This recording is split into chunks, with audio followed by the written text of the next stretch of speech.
কোষ বলতে আমরা কি বুঝি?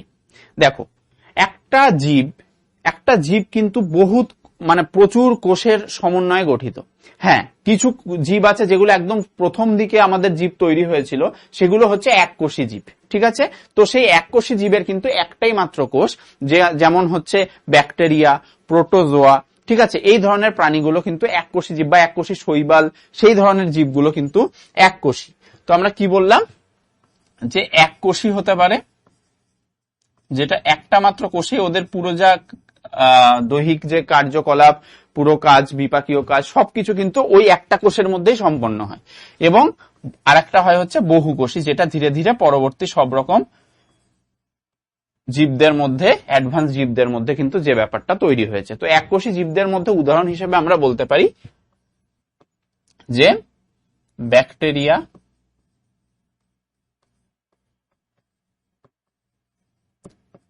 প্রোটোজোয়া, ঠিক আছে, এককোষী শৈবাল, এইসব। ক্লিয়ার? তো এইগুলো হচ্ছে এককোষী জীব, যাদের একটি মাত্র কোষ দিয়ে জীবদেহ গঠিত। আর বহুকোষী তো আমাদের যেমন উদ্ভিদ, প্রাণী, সব রকম জীব, সব রকমের অ্যাডভান্স জীবরা হচ্ছে আমরা বহুকোষী। ক্লিয়ার? তাহলে এই দুটো জিনিস আমরা দেখলাম যে এককোষী আর বহুকোষী ব্যাপারটা কি। এইবার এই যে কোষ, সেটার সংজ্ঞা হিসেবে যদি আমরা বলতে চাই যে কোষটা মানে, তাহলে আমরা কি বুঝতে পারছি? তো কোষ মানে যদি আমাদের বুঝতে হয়, তাহলে আমাদের প্রথমেই ডেফিনেশনটা বুঝতে হবে যে কি বলেছে। দেখো, প্রভেদক ভেদ্য আবরণী বেষ্টিত। প্রভেদক ভেদ্য আবরণী বেষ্টিত মানে একটা আবরণ থাকছে কোষের, সেই কোষটা ওই আবরণ দিয়ে ঘেরা থাকছে, এবং সেটা কি ধরনের? প্রভেদক ভেদ্য। এইবার তোমাদের মনের মধ্যে কোশ্চেন আসতে পারে যে প্রভেদক ভেদ্য ব্যাপারটা কি, মানেটা কি হচ্ছে? তো সেইটা আমি একটু একটা জিনিসের মাধ্যমে বোঝাতে চাই, যে এইখানে একটু তোমাদের কেমিস্ট্রি পার্ট আছে। আমি যতটা পারা যায় চেষ্টা করব সহজভাবে বোঝানোর।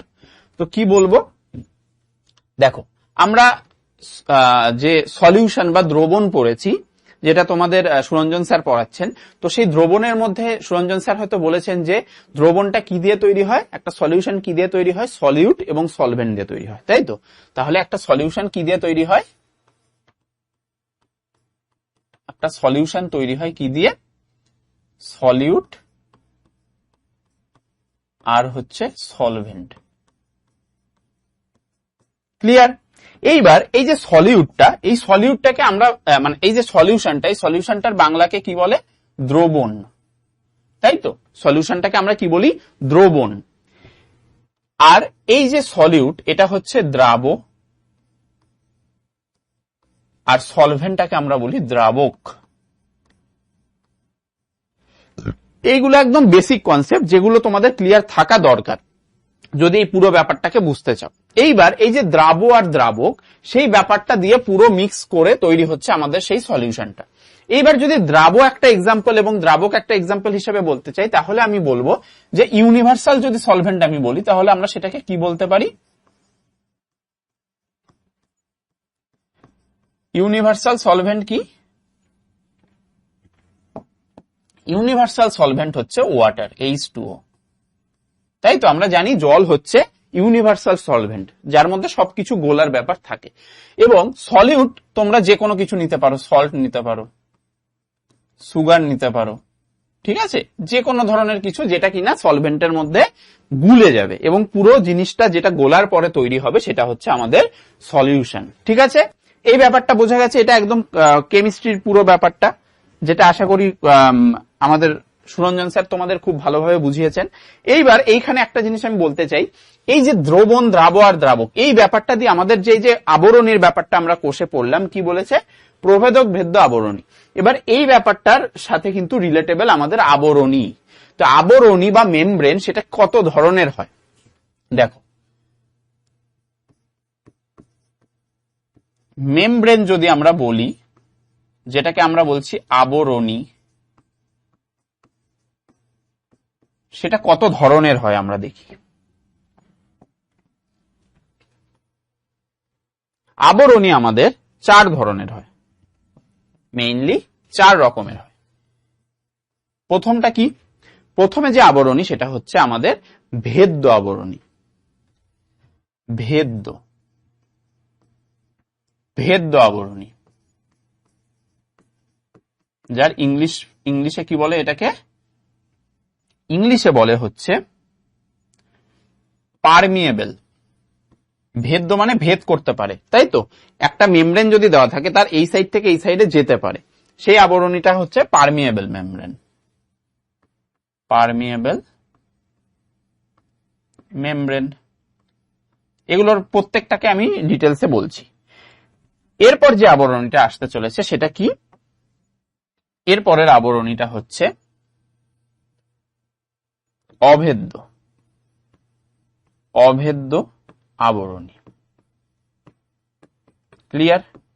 অভেদ্য আবরণীর ইংলিশ কি? যেটাকে ভেদ করতে পারবে না, এই জায়গা থেকে এই দিকে বেরোতে পারবে না। একটা আবরণী যদি ঘেরা থাকে, কি ভেদ করতে পারবে না সেগুলো বলছি আমি ডিটেলস। অভেদ্য আবরণী তাহলে কি? ইমপারমিয়েবল। যেমন পসিবল সম্ভব, অসম্ভব হচ্ছে ইম্পসিবল, তেমনি অভেদ্য হচ্ছে ইমপারমিয়েবল। ইমপারমিয়েবল মেমব্রেন। ক্লিয়ার? আচ্ছা, এরপর যেটা চলে আসছে সেটা হচ্ছে আমাদের অর্ধভেদ্য। কি বললাম? অর্ধভেদ্য আবরণী। তাহলে অর্ধভেদ্যর ইংলিশটা কি হবে আমাদের?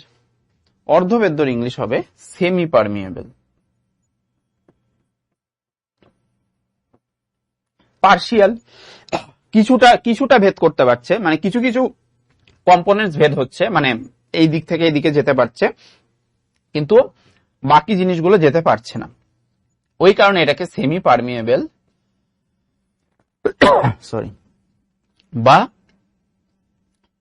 বাটা এখানে লিখি। সেমি পারমিয়েবলকে আরেক কথায় কি বলা হয়?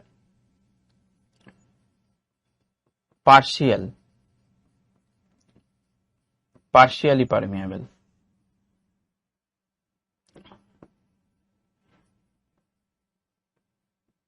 ক্লিয়ার? আর লাস্টলি আমাদের প্রভেদক ভেদ্য, যেটা দিয়ে আমরা ডেফিনেশনটা শুরু করেছি। প্রভেদক ভেদ্য আবরণী।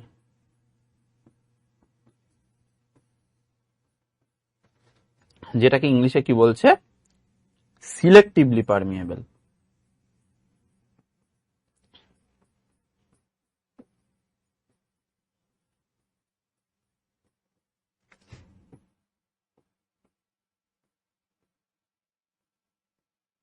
ক্লিয়ার? আশা করি পুরো ব্যাপারটা বোঝা গেছে। এবার আমরা এটার প্রত্যেকটাকে দেখি কোনটার মানে কি দাঁড়াচ্ছে।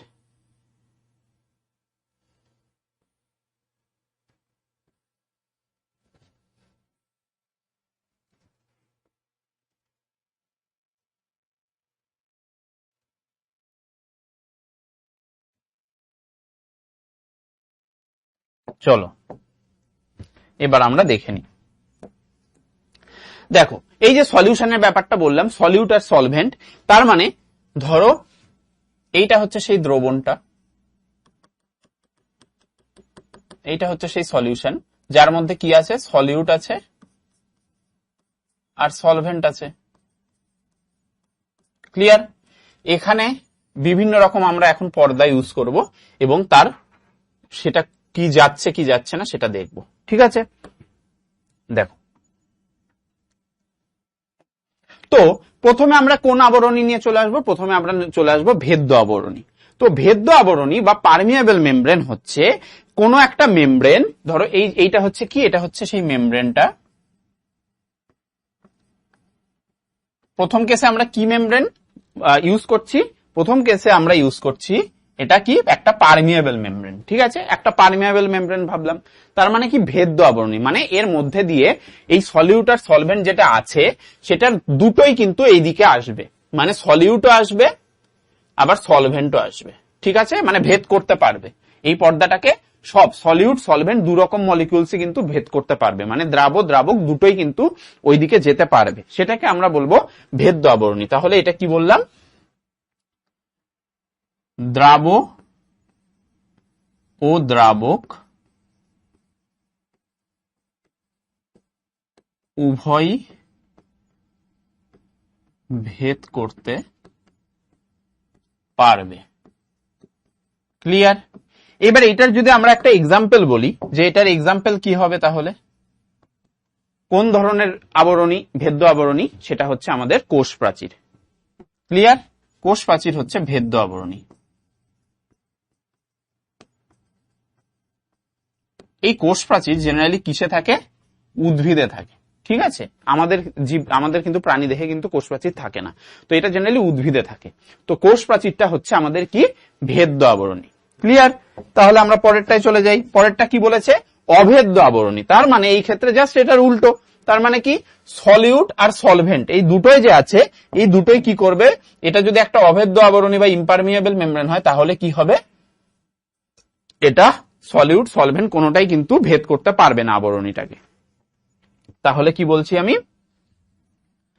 দ্রাব ও দ্রাবক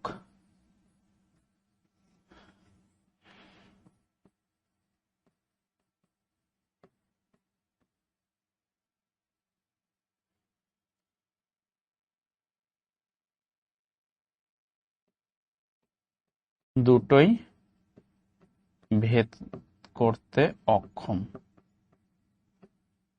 ক্লিয়ার? তাহলে অভেদ্য আবরণীর এক্সাম্পল আমরা কি দিতে পারি? অভেদ্য আবরণীর এক্সাম্পল হচ্ছে আমাদের স্কিন, ত্বক। ঠিক আছে, আমাদের যে ত্বক, আমরা এই যে স্নান করি, আমাদের কি গা হাত পায়ে জল লাগলে কি সেটা কি জল কি আমাদের চামড়া দিয়ে আমাদের ভেতরে ঢুকে যায়? না, তা কিন্তু হয় না। তাহলে ত্বক হতে পারে। তারপর কি? ডিমের খোলস হতে পারে। ডিমের খোলস, বাইরের যে শক্ত খোলসটা, সেইটা হতে পারে। এইগুলো কিন্তু কি? এইগুলো হচ্ছে আমাদের অভেদ্য আবরণী। ক্লিয়ার? আচ্ছা, এরপর আমরা চলে আসি অর্ধবেদ্য। এইবার এই দুটো কিন্তু খুব ইম্পর্টেন্ট, কারণ এই দুটো বোঝাই যাচ্ছিল যে কি জিনিস। দ্রাব দ্রাবক উভয়ই হতে পারবে, সেটা ভেদ্য, আর দ্রাবক কোনোটাই হতে পারবে না, সেটা হচ্ছে কি? অভেদ্য আবরণী। এইবার আমাদের চলে আসছে অর্ধবেদ্য আবরণী, যেটাকে আমরা সেমি পারমিয়েবল বা পার্শিয়ালি পারমিয়েবল বলি। তো এইটার মানেটা কি? অর্ধবেদ্য আবরণী মানে হচ্ছে এই যে সলিউট আর সলভেন্টের ব্যাপারটা ছিল, অর্ধবেদ্য আবরণীর ক্ষেত্রে শুধুমাত্র দ্রাবক মানে সলভেন্টটা কিন্তু ওই আবরণীটাকে ভেদ করতে সক্ষম হবে, কিন্তু সলিউট কিন্তু পারবে না। ক্লিয়ারলি কি বললাম? সেমি পারমিয়েবল, অর্ধবেদ্য কেন? আমরা যদি একটা পুরো সলিউশনটাকে একটা কোয়ান্টিটি ভাবি, তাহলে সেই কোয়ান্টিটির মধ্যে সলিউট আছে, সলভেন্ট আছে। এবার তাহলে সলিউট হাফ পোর্শন আর সলভেন্ট হাফ পোর্শন যদি এইভাবে ধরি, তাহলে কি হচ্ছে? শুধুমাত্র সলভেন্টটা যেটা দ্রাবক, সেইটা শুধু সেই মেমব্রেনটাকে ভেদ করতে পারছে, অর্ধবেদ্যটাকে।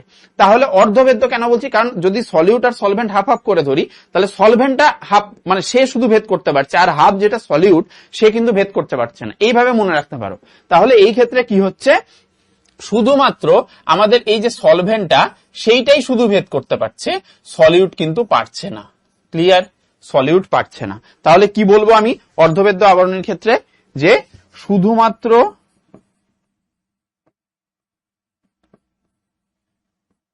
দ্রাবক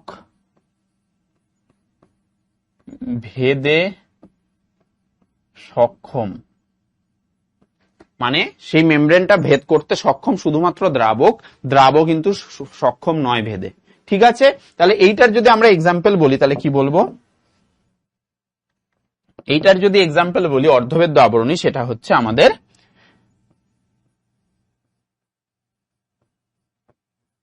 ডিমের আবরণী। ডিমের আবরণী মানে ওই যে সাদা যে অংশটা, সেইটা। আমরা দেখবে মারা অনেক সময় বলে থাকে যে ডিমটাকে আরো বেশিক্ষণ ধরে রাখ ঝোলে ভিজিয়ে, তাহলে ডিমের ভেতরে যে ঝোলের ব্যাপারটা সেটা কিন্তু যাবে। কারণ কি? সেই মেমব্রেনটা কিন্তু কি আমাদের অর্ধবেদ্য। তো সেই দ্রাবক এখানে ঝোল বা জল যেটা হচ্ছে, সেটা কিন্তু ওর মধ্যে প্রবেশ করতে পারছে। ঠিক আছে, তো এই কারণে অর্ধবেদ্য আবরণীর ক্ষেত্রে শুধুমাত্র দ্রাবক ভেদে সক্ষম, যেমন এক্সাম্পল হচ্ছে ডিমের আবরণী। ক্লিয়ার? এইবার আমরা চলে আসবো আমাদের যে মেইন যে কম্পোনেন্টসটা এই কোষের ক্ষেত্রে লাগছে, সেটা হচ্ছে আমাদের কি? সেটা হচ্ছে আমাদের প্রভেদক ভেদ্য আবরণী।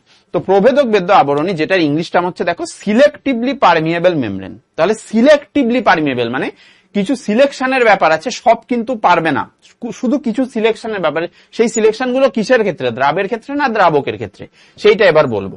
তো এই যে আমাদের এই যে সলভেন্ট, এই সলভেন্টটা আমাদের প্রভেদক ভেদ্য পর্দার মাধ্যমে কি হচ্ছে, আমাদের সলভেন্টটা যেমন অর্ধবেদ্যতে গেছিল, তেমনি সলভেন্টটা প্রভেদক বেদ্যতেও কিন্তু পাস করতে পারবে। ঠিক আছে, প্রভেদক বেদ্যতেও সলভেন্টটা কিন্তু পাস করতে পারবে। কিন্তু যেটা সলিউট ছিল, যেটা অর্ধবেদ্যের মাধ্যমে প্রবেশ করতে পারতো না, ভেদ করতে পারতো না মেমব্রেনটা, কিন্তু প্রভেদক বেদ্য পর্দায় কিছু সিলেক্টিভলি সলিউট আছে, কিছু সলিউট আছে যারা কিন্তু শুধুমাত্র ভেদ করতে পারবে, সব সলিউট ভেদ করতে পারবে না। এই কারণে এটাকে বলা হয় সিলেক্টিভলি পারমিয়েবল মেমব্রেন। মানে এই সিলেক্টিভলি কথাটা দ্রাবের সাথে যুক্ত, মানে এই যে দ্রাব, এইটা কি, এটা সিলেক্টিভ কিছু সলিউট কি করবে, এটা কিন্তু ভেদ করতে সক্ষম হবে। ক্লিয়ার? তাহলে সলভেন্টটা তো ভেদ করতে সক্ষম হচ্ছেই আমাদের প্রভেদক বেদ্যতে, এবং সলিউট কিছু সিলেক্টিভ সলিউট কিন্তু ভেদ করতে পারবে। তাহলে আমরা সেটাকে কি বলবো, প্রভেদক ভেদ্য আবরণী। তাহলে আমরা কি বলবো, যে দ্রাবক এবং কিছু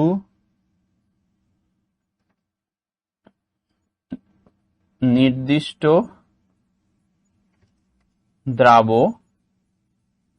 ভেদ করতে সক্ষম।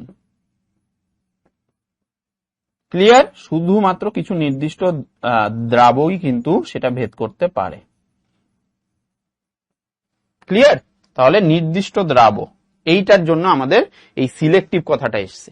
তাহলে এটার যদি এক্সাম্পল নিতে হয়, তাহলে এক্সাম্পল হবে আমাদের কোষ পর্দা, সেল মেমব্রেন, কোষ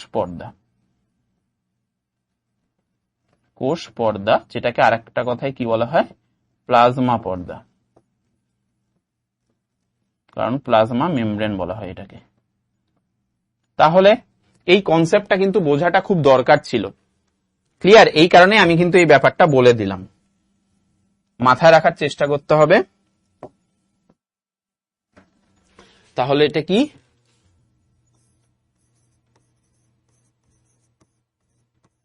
concept of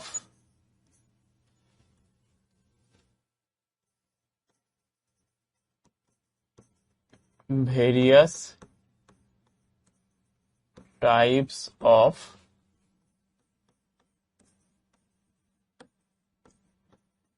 membrane।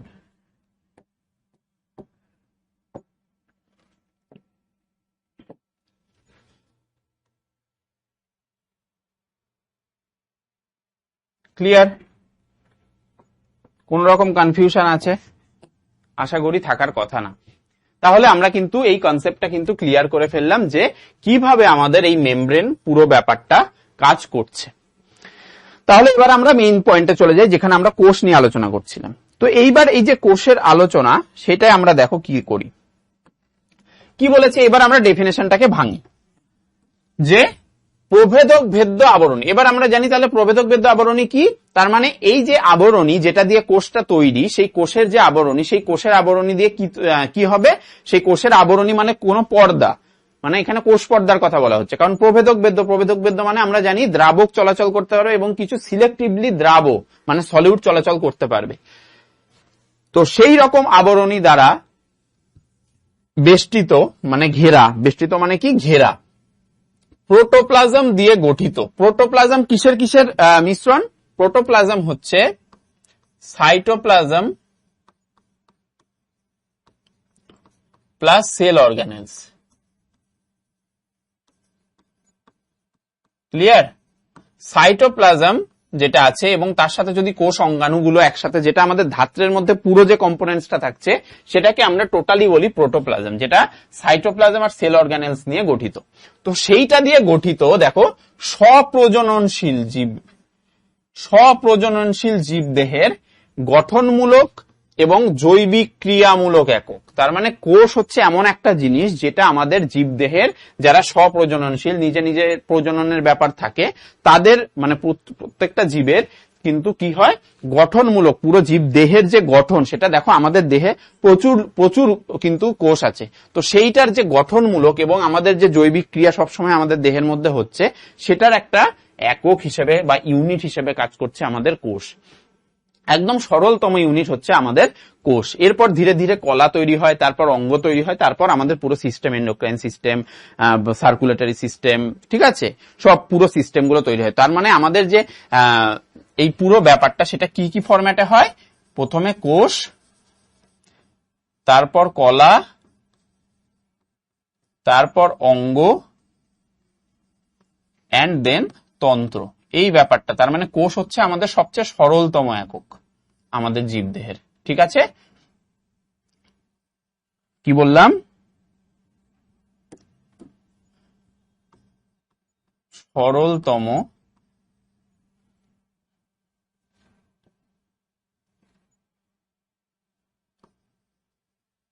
একক সেটা হচ্ছে আমাদের কোষ। এবার অনেকগুলো কোষের সমন্বয়ে কলা তৈরি হবে, কলা, অনেকগুলো কলা নিয়ে এক একটা অঙ্গ তৈরি, এবং সেই অঙ্গ দিয়ে ধীরে ধীরে আমাদের পুরো সিস্টেম বা তন্ত্র তৈরি হবে। তো এই হচ্ছে মেইন ব্যাপারটা, যেটা আমাদের কোষের ডেসক্রিপশন। এইবার এই কোষের ধারণার পরে আমরা চলে আসবো কোষটা আবিষ্কার হলো কি করে, সেটার একটা ইতিহাস আছে। তো সেই ইতিহাস যদি আমরা ঘাটতে যাই, তাহলে আমাদের কাছে চোখে পড়বে প্রচুর বিজ্ঞানীর সাধনা, প্রচুর বিজ্ঞানীর কাজ। ঠিক আছে, তারা না থাকলে আমাদের এই পুরো যে সিস্টেম, সেই ব্যাপারটা বোঝা কিন্তু শুরুই হতো না। সম্ভব তো হতোই না পরের ব্যাপার, কিন্তু শুরুই হতো না।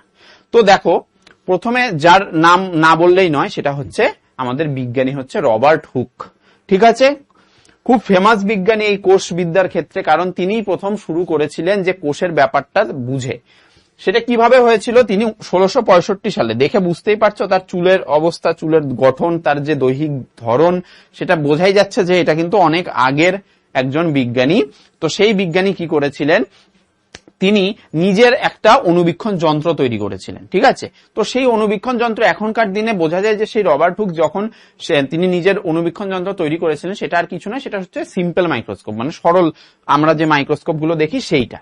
তো সেই নিজের তৈরি মাইক্রোস্কোপ দিয়ে তিনি কি করেছিলেন? তিনি কোষের যে এই যে গঠনটা, সেই গঠনটা কিন্তু প্রথম লক্ষ্য করেছিলেন কিসের মধ্যে?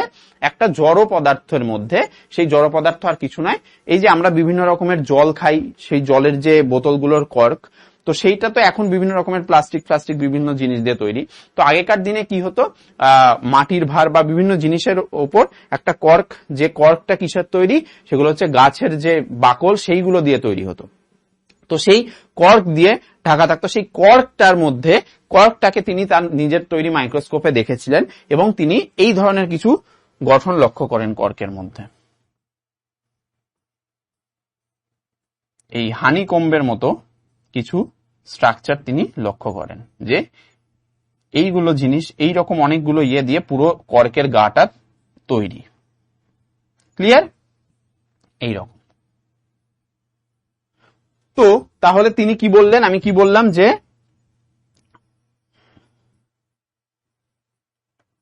নিজের তৈরি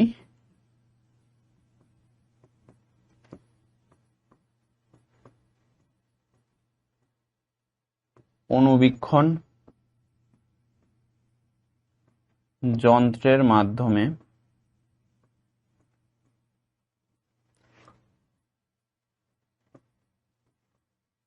কর্কের গায়ের কোষ আবিষ্কার করেন। যেটা কি ছিল? সেই কোষটা কি ছিল? মৃত কোষ ছিল বা জড় কোষ ছিল। সেটা কি ছিল? সেই কোষটা কি ছিল? জড় বা মৃত কোষ। ক্লিয়ার? তাহলে বিজ্ঞানী রবার্ট হুক তিনি যে কোষটা দেখেছিলেন প্রথম, সেটা যেহেতু কর্কের বা বাকল, মানে গাছের যে পুরো ওইটা দিয়ে তৈরি হয়, বাকল, ওই জিনিসগুলো দিয়ে তৈরি, তো ওটা বোঝাই যাচ্ছে যে সেইটার গায়ে যে কোষ থাকবে সেগুলো হচ্ছে মৃত কোষ থাকবে, জড় পদার্থের কোষ, তাই তো? কারণ সেখানে কোষ প্রাচীরের ব্যাপারটা বোঝা যাবে। তো এই ব্যাপারটা তখনও, কোষ প্রাচীর যে ব্যাপারটা, সেটা তখনও আন্দাজ করা হয়নি, জাস্ট কোষের ব্যাপারটা বোঝা যাচ্ছে যে এরকম অনেকগুলো ইউনিট দিয়ে কিন্তু পুরো ওই কর্কটা কিন্তু তৈরি। তো সেই ইউনিটগুলোকে তিনি জড় বা মৃত কোষ, মানে সেই কোষটা তখন আবিষ্কার হয়েছিল, এবং সেটা বোঝা যায় যে সেটা হচ্ছে জড় বা মৃত কোষ। এই হচ্ছে রবার্ট হুকের কাহিনী, যেটা প্রথম তিনি এই ধারণা করেন যে বিভিন্ন কোষ সমষ্টি নিয়ে কিন্তু পুরো একটা জিনিস তৈরি হয়। আচ্ছা, এইবার বিজ্ঞানী লিউয়েন হক, নতুন এক বিজ্ঞানী চলে এলেন। তিনি কি করলেন, তিনি দেখো 1665-তে রবার্ট হুকের এই আবিষ্কার, 1674, খুব একটা বেশি দিন না, লিউয়েন হক, এর পুরো নাম হচ্ছে অ্যান্থনি ভন লিউয়েন হক। তো টোটাল নাম মনে রাখার দরকার নেই, মেইন এই নামটা মাথায় রাখবে। তিনি কি করেন, তিনি কিন্তু প্রথম জীবিত কোষকে পর্যবেক্ষণ করলেন। কি করলেন, তিনি প্রথম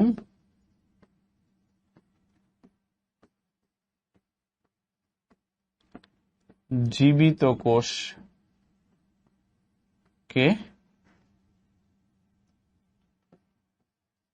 পরিলক্ষণ করেন। ঠিক আছে, তাহলে কি বললাম, তিনি প্রথম জীবিত কোষের সন্ধান পান। প্রথম জীবিত কোষ, কারণ রবার্ট হুক কিন্তু তখন মৃত কোষের সন্ধান পেয়েছিলেন, কিন্তু অ্যান্থনি ভন লিউয়েন হক কি করেছিলেন, তিনি জীবিত কোষের সন্ধান পেয়েছিলেন। ক্লিয়ার? তাহলে এই বিজ্ঞানীর এই কাজ, তার এই ক্রেডিট। এইবার চলে এলেন আমাদের আধুনিক যে বিজ্ঞানী। তাহলে দেখো চুলের যে গঠন, সেই গঠনগুলো দেখেই বুঝতে পারছো আগের বিজ্ঞানীগুলো আর এখনকার বিজ্ঞানীর তফাৎ। আগের বিজ্ঞানীতে ঘন চুল, কোকড়ানো চুল, দেখো এনারও যাই এনারও তাই, আর এখনকার অবস্থা দেখো চুলই নাই। তো এই রকম অবস্থা। তো এইটা হচ্ছে দেখো বোঝাই যাচ্ছে যে 1932 সালের আমাদের এখন আধুনিক বিজ্ঞানী। তো এই বিজ্ঞানীরা কি করলেন, নল এবং রুস্কা, ঠিক আছে, এই দুজন বিজ্ঞানী দেখেছে যে না, আগের ওদের বহুত মাথা ছিল, আমাদের একটা মাথায় কাজ হবে না, আমরা দুজন একসাথে কাজ করি। দুজন কাজ করে কি করলেন, একটা বিশাল হিউজ একটা জিনিস আবিষ্কার করলেন, যেটার কারণে আমাদের এই কোষ সম্পর্কে যা ডিটেলস সেগুলো আমাদের ক্ষেত্রে আরো বেড়ে গেল। আমরা আরো অনেক জিনিস জানতে শুরু করলাম, যে কোষের মধ্যে আসলে থাকেটা কি, কোষ কি কি দিয়ে তৈরি, সব জিনিসগুলো কিন্তু আমাদের কাছে একদম চোখের সামনে ভেসে উঠলো। সেই তাদের যে অবদান সেটা হচ্ছে কি, তারা কি করলেন, তারা হচ্ছে ইলেকট্রন মাইক্রোস্কোপ আবিষ্কার করলেন। ইলেকট্রন মাইক্রোস্কোপ,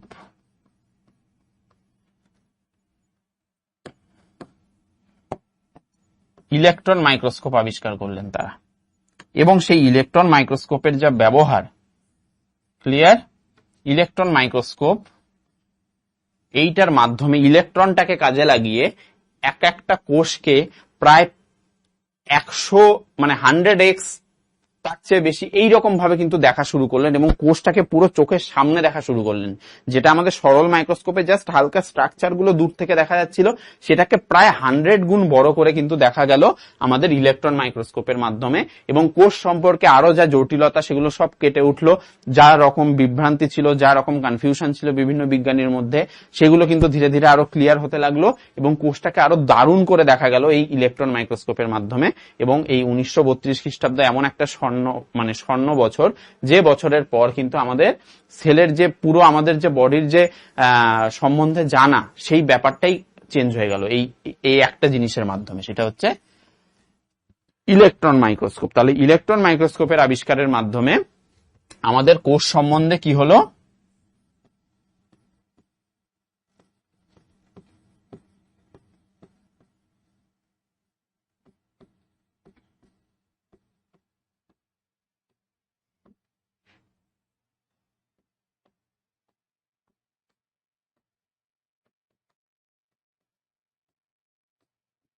কোষ সম্বন্ধে হিউজ তথ্য আবিষ্কার হতে শুরু হলো। ঠিক আছে, ক্লিয়ার? সেটা হচ্ছে ইলেকট্রন মাইক্রোস্কোপের আশীর্বাদে। তাহলে এনাদের অবদান কিন্তু সবচেয়ে গুরুত্বপূর্ণ। হ্যাঁ, অবশ্যই শুরুটা তারা করেছিলেন, কিন্তু এই ইলেকট্রন মাইক্রোস্কোপ এমন একটা মানে অভাবনীয় একটা আবিষ্কার, যে আবিষ্কারের মাধ্যমে কিন্তু আমাদের পুরো ব্যাপারটা কিন্তু আমরা আরো ডিটেলস জানা শুরু করলাম, যে কোষটা কি কি দিয়ে তৈরি। ক্লিয়ার? তাহলে আমাদের এই ফার্স্ট স্লাইড কমপ্লিট, এবং এর আগে যে বেসিক স্লাইডটা ছিল সেটা আমরা দেখেছি। আচ্ছা, এইবার তাহলে আমাদের এই পর্দাগুলো সব ক্লিয়ার। এইবার আমরা চলে আসব এক একটা কম্পোনেন্টস নিয়ে। তো একটা কোষ, যে একদম বাইরে থেকে যদি আমরা একটা কোষকে দেখি, সেই কোষের বাইরে যে স্ট্রাকচারটা, সেটা আমরা প্রথমেই দেখতে পাই হচ্ছে সেল ওয়াল বা কোষ প্রাচীর। কি বললাম? সেল ওয়াল বা কোষ প্রাচীর।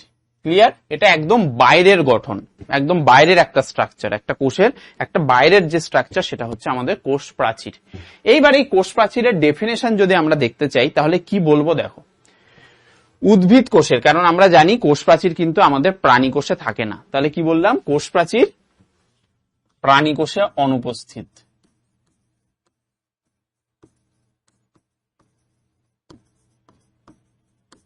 ক্লিয়ার? প্রাণী কোষে অনুপস্থিত হচ্ছে কোষ প্রাচীর।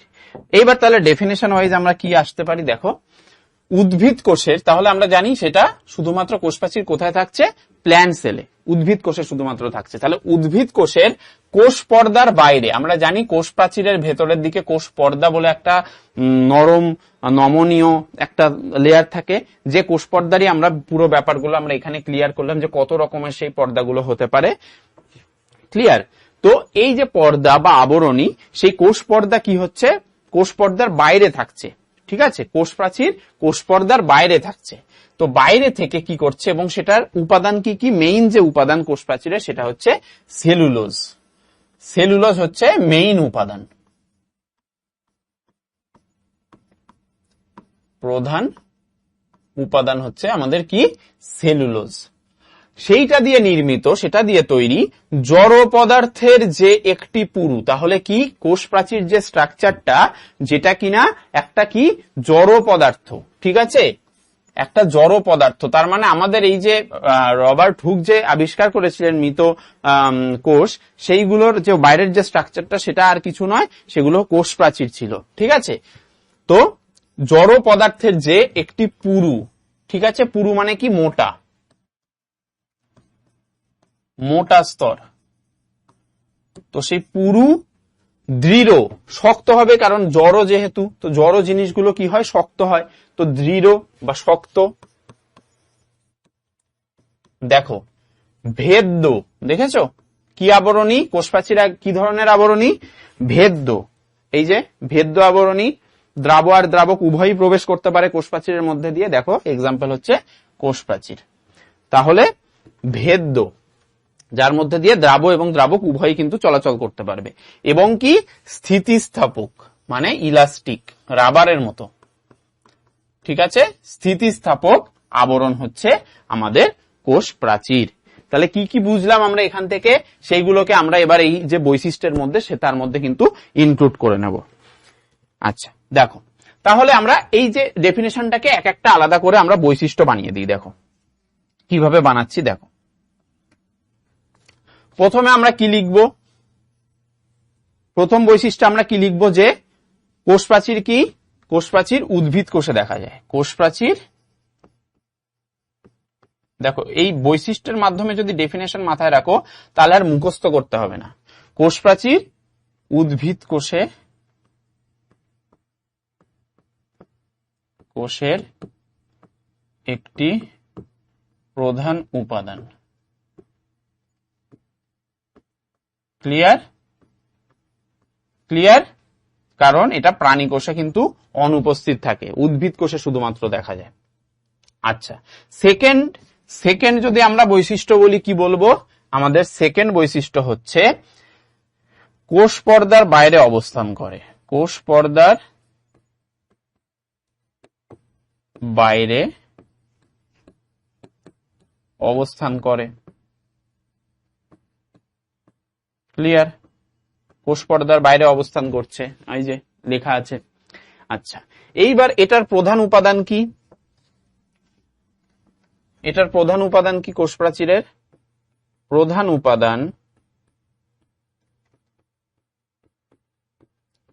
উপাদান হচ্ছে সেলুলোজ। সেলুলোজ দিয়ে তৈরি হয় কোষ প্রাচীর। ঠিক আছে, উদ্ভিদ কোষের এই কারণে সেলুলোজ দেখা যায়, যেটা প্রাণী কোষে দেখা যায় না। ক্লিয়ার?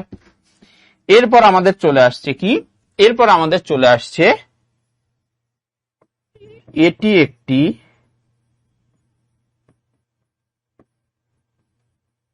জড় পদার্থের স্তর। ক্লিয়ার? কারণ আমরা কোষ প্রাচীর জানি, কোষ প্রাচীর হচ্ছে জড়, লাইফলেস। আচ্ছা, এরপর আমাদের কি আছে, এরপর আমাদের আছে হচ্ছে এটা কি ধরনের হয়। এটা কি ধরনের হয়? এটি দৃঢ় মানে মোটা, পুরু, ঠিক আছে, মোটা, পুরু, শক্ত, দৃঢ়, আর কি ভেদ্য। ভেদ্য মানে কি? দ্রাব ও দ্রাবক উভয় চলাচল করতে পারে, ঠিক আছে। তাহলে দৃঢ়, পুরু, ভেদ্য এবং স্থিতিস্থাপক আবরণ, এবং কি স্থিতিস্থাপক আবরণ। ক্লিয়ার? এবং এটি সবচেয়ে বাইরে অবস্থান করে, একটা কোষের বাইরের যে স্তরটা সেটা হচ্ছে কোষ প্রাচীর। তাহলে এই জায়গাটায় আমরা দেখতে পেলাম যে ভেদ্য ব্যাপারটা কোষ প্রাচীরের সাথে যুক্ত, সেটার মানে হচ্ছে দ্রাব এবং দ্রাবক উভয়ই চলাচল করতে পারে এর মধ্যে দিয়ে। ক্লিয়ার? আমাদের এই বৈশিষ্ট্যগুলো ক্লিয়ার একদম। এইবার আমরা চলে আসব কিন্তু একটা কোষ প্রাচীরের কাজ। তো কোষ প্রাচীরের যদি আমরা কাজ বুঝতে যাই, তাহলে কোষ প্রাচীরের কাজ কি হবে? প্রথমেই কি হচ্ছে ভেতরের যে কোষ পর্দা এবং তার ভেতরে যে অঙ্গাণুগুলো থাকছে সেগুলোকে রক্ষা করে। কোষ পর্দা এবং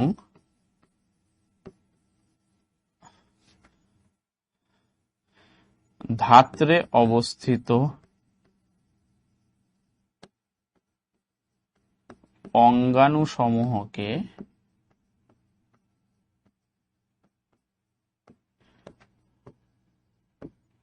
বাইরের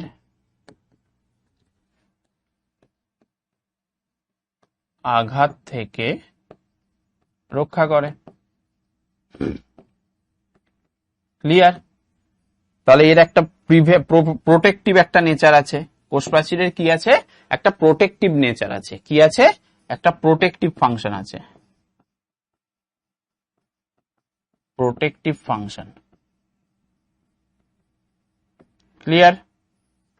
আচ্ছা, এরপর আমরা চলে আসি সেকেন্ড যে পয়েন্ট, সেটা সেকেন্ড যে কাজ হতে পারে সেটা হচ্ছে কি কোষ প্রাচীর যান্ত্রিক শক্তি হিসেবে কাজ করে, একটা কোষের যান্ত্রিক শক্তি হিসেবে কাজ করে।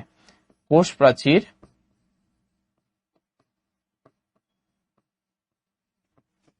একটি কোষের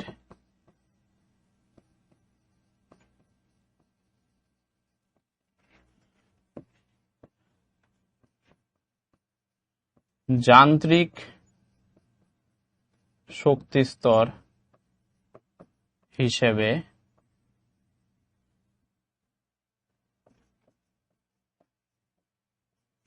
কাজ করে। ক্লিয়ার? কোন রকম কনফিউশন? একটা কি বলছি যে যান্ত্রিক শক্তিস্তর হিসেবে কিন্তু আমরা কোষ প্রাচীরকে চিনি।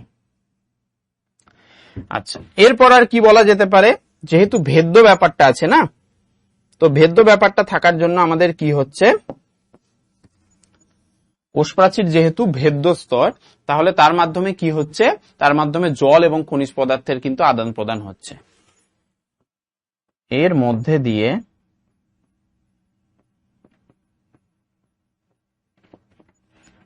জল ও খনিজ লবণের, দেখো জলটা কি ছিল? জলটা ছিল আমাদের দ্রাব, এটা ছিল আমাদের দ্রাবক, জলটা ছিল আমাদের দ্রাবক, আর খনিজ লবণটা কি? লবণ আমরা জানি দ্রাব। তাহলে দুটোরই চলাচল হচ্ছে। বুঝতে পেরেছো কিভাবে জিনিসটা হচ্ছে? তাহলে এর মধ্যে দিয়ে জল এবং খনিজ লবণ উভয়ই প্রবেশ করতে পারে।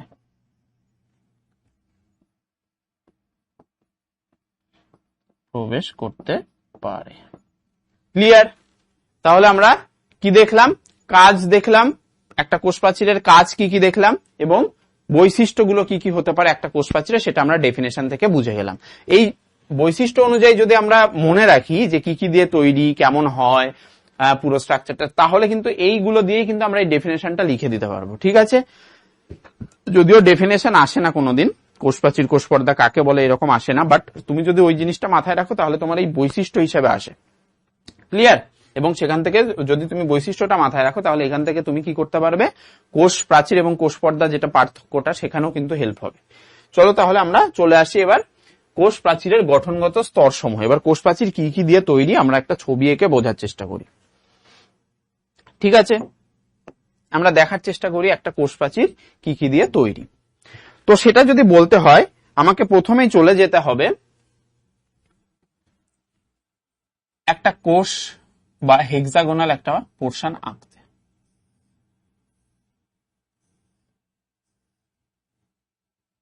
এই স্ট্রাকচারটা ছিল এখানে না। আচ্ছা, তাহলে এইটা একটা ধরো কোষ, সেই কোষের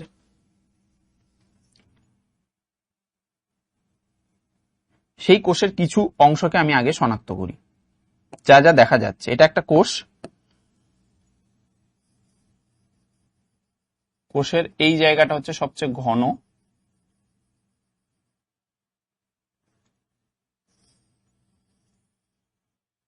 এটা একটা ধরো আমি উদ্ভিদ কোষ আঁকছি। কি কোষ আঁকছি? এটা কিন্তু আমরা উদ্ভিদ কোষ আঁকছি, কারণ আমরা জানি কোষ প্রাচীর কোথায় দেখা যায়, উদ্ভিদ কোষে দেখা যায়। একটা উদ্ভিদ কোষ আঁকছি, যে উদ্ভিদ কোষের কিছু অংশকে আমরা এবার শনাক্ত করব, যেটুকু এঁকেছি সেইটুকু। এবার ধীরে ধীরে এই গঠনগুলো কিভাবে আসছে আমরা বলছি। তো এই যে কোষ, একটা কোষ, সেই কোষের মধ্যে কি কি জিনিস দেখা যাচ্ছে আমাদের প্রথমে। তো প্রথমেই আমরা দেখতে পাচ্ছি এই যে ঘন অংশটা, এটাকে আমরা কি বলি, এটাকে আমরা বলি নিউক্লিয়াস। কি বলি? নিউক্লিয়াস। কোষের মস্তিষ্ক বলা হয় নিউক্লিয়াসকে। আমরা পুরো ডিটেলসে আলোচনা করব প্রত্যেকটা অঙ্গাণু নিয়ে। এটা হচ্ছে একটা কোষের নিউক্লিয়াস, এইটা হচ্ছে ভ্যাকুয়াল। ঠিক আছে, এখনো কিন্তু আমরা কোষ প্রাচীরের পুরো ব্যাপারটায় আসিনি। ভ্যাকুয়াল, ঠিক আছে। এইবার এইটা হচ্ছে আমাদের কোষ পর্দা। কোষ পর্দা, এইটা হচ্ছে আমাদের কোষ পর্দা, যার বাইরে থাকবে কোষ প্রাচীর। তাহলে দেখো এইবার আমরা কোষ প্রাচীর আঁকা শুরু করি। তো এটাকে ঘিরে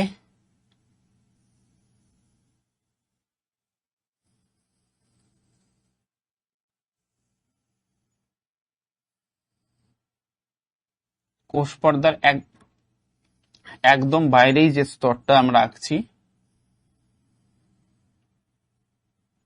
ঠিক আছে, এইটা হচ্ছে আমাদের প্রাথমিক কোষ প্রাচীর। দেখো বলছি আমি,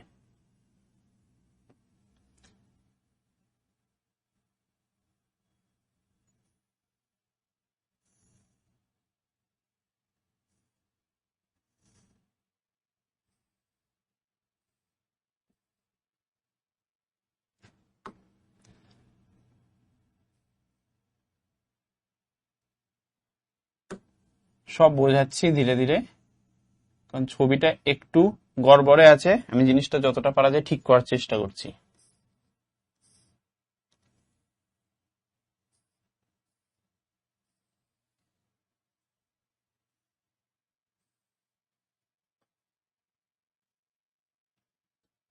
ঠিক আছে, আচ্ছা,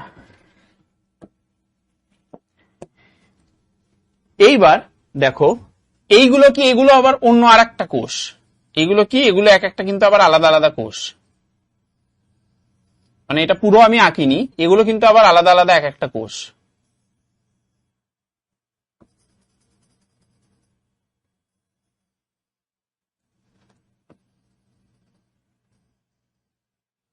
ক্লিয়ার? এগুলো সব এক একটা, এগুলো কিন্তু আলাদা আলাদা কোষ আমাদের।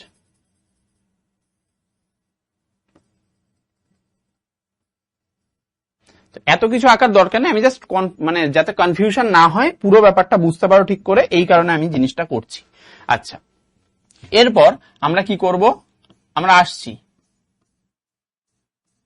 আমরা এই যে গ্যাপটা, এই গ্যাপটাকে একটা পোর্শন দিয়ে আমরা ফিল করব।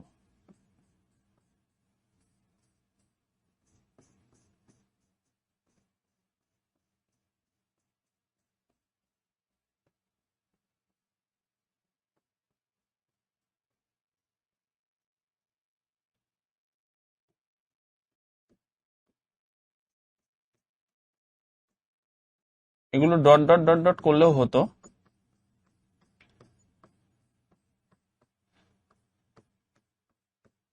এইবার ঠিকভাবে বোঝার চেষ্টা করো। দেখো এইবার আমাদের এখানে মেইন আমরা কোষ প্রাচীরের তিনটে স্ট্রাকচার দেখতে পাচ্ছি। একটা কি প্রথমেই বলেছে আমাদের মধ্য পর্দা বা মধ্য ল্যামেলা। তো এই যে মধ্য পর্দা বা মধ্য ল্যামেলা সেইটা হচ্ছে আমাদের এই যে হলুদ যে পোর্শনগুলো, এই যে হলুদ পোর্শনগুলো যেগুলো ভেতরের, এই পোর্শনগুলোকে আমরা কি বলবো? মধ্য পর্দা বা মধ্য ল্যামেলা। ক্লিয়ার? তাহলে মধ্য পর্দা বা মধ্য ল্যামেলা কাকে বলে আমরা ডিটেলসে বলবো, যে কার পরে কে থাকছে সেই অনুযায়ী এদের ডেফিনেশনটা হবে, কিন্তু মধ্য পর্দা আমাদের এখানে যে হলুদ যে পোর্শনটা সেইটা।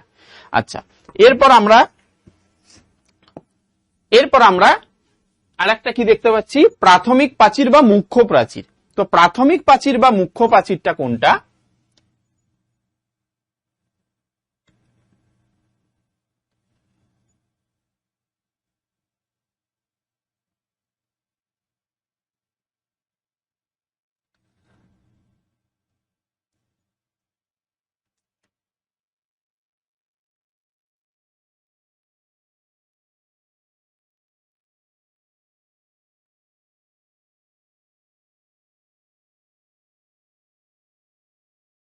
এই যে স্ট্রাকচারটা আঁকলাম, এই স্ট্রাকচারটা হচ্ছে আমাদের প্রাথমিক প্রাচীর। প্রাথমিক প্রাচীর আর কিছুই নয়, প্রাথমিক প্রাচীরটা হচ্ছে আমাদের এক একটা কোষের যে একদম বাইরের লেয়ারটা, সেটা হচ্ছে আমাদের প্রাথমিক প্রাচীর। ঠিক আছে, একদম বাইরের যে লেয়ারটা, এবং এর সাথে কিন্তু আবার পরের কোষটা কিন্তু শুরু হয়ে যাচ্ছে। তো এই যে স্ট্রাকচারটা, এইটাকে আমরা বলছি প্রাথমিক প্রাচীর। আর গৌণ প্রাচীর কোনটা? যেটা ভেতরের দিকে থাকছে। প্রাথমিক প্রাচীরের যেটা ভেতরের দিকে থাকছে সেইটা হচ্ছে গৌণ প্রাচীর। মানে আমাদের এই যে কমলা কালারের যে ভেতরের যে পোর্শনটা, এই যে কমলা কালারের ভেতরের পোর্শনটা, এটা হচ্ছে আমাদের কি? গৌণ প্রাচীর। দেখো আমি যখন ডেফিনেশন ওয়াইজ বোঝাবো সব জিনিসটা জলের মতো পরিষ্কার হয়ে যাবে। দেখো কি বলছি আমি, দেখো কি বলেছে। প্রথমে মধ্য পর্দাটা বোঝাচ্ছি। তো মধ্য পর্দা বা মধ্য ল্যামেলা কি বলেছে? সন্নিহিত দুটি কোষের মধ্যবর্তী আন্তঃকোষীয় ধাত্র। সন্নিহিত দুটি কোষের, এখানে আমরা অনেকগুলো কোষ দেখতে পাচ্ছি, এই সাইডে একটা কোষ, এই সাইডে একটা কোষ। তো এগুলো কি? এই যে কোষটা আমি ডিটেলসে এঁকেছি, সেই কোষের সন্নিহিত কোষ মানে আশেপাশের কোষগুলো। তো সেই দুটো কোষের যে মধ্যবর্তী যে আন্তঃকোষীয় ধাত্র, দেখো ধাত্র মানে ম্যাট্রিক্স, ধাত্র মানে ম্যাট্রিক্স, মানে যে জেলি জাতীয় যে পদার্থগুলো,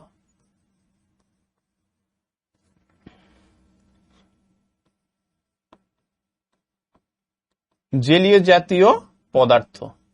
ক্লিয়ার? তো এই যে হলুদ যে পোর্শনগুলো আমি বলেছিলাম সেইগুলো, ঠিক আছে, এই যে হলুদ যে পোর্শনগুলো, এইগুলো হচ্ছে আমাদের মধ্য পর্দা বা মধ্য ল্যামেলা। একটা কোষের মধ্য পর্দা বা মধ্য ল্যামেলা মানে আমি যদি এই যে একটা কোষ আঁকি এবং এখানে যদি আবার আরেকটা কোষ থাকে, তো এর ভেতরে যে ইয়েগুলো থাকছে সেগুলো হচ্ছে আমাদের মধ্য পর্দা। ক্লিয়ার? এই যে দুটো কোষকে সেপারেট করেছে, এর ভেতরে যে পোর্শন গুলো থাকছে সেগুলো হচ্ছে আমাদের মধ্য পর্দা। ক্লিয়ার? আচ্ছা, এইবার এই মধ্য পর্দা, আচ্ছা এগুলো এবার কি কি দিয়ে তৈরি এবার আমরা দেখবো একটু পরে। প্রথমে আগে প্রাচীর বা এই যে স্তরগুলো সেগুলো আগে ক্লিয়ার হয়নি। এরপরে আমাদের বলেছে প্রাথমিক প্রাচীর বা মুখ্য প্রাচীর, তাই তো?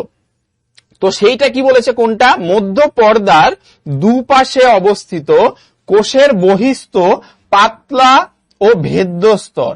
তার মানে এটাই হচ্ছে আমাদের মেইন যে কোষ প্রাচীর বলা হয়, এই প্রাথমিক প্রাচীরকেই বলা হয়।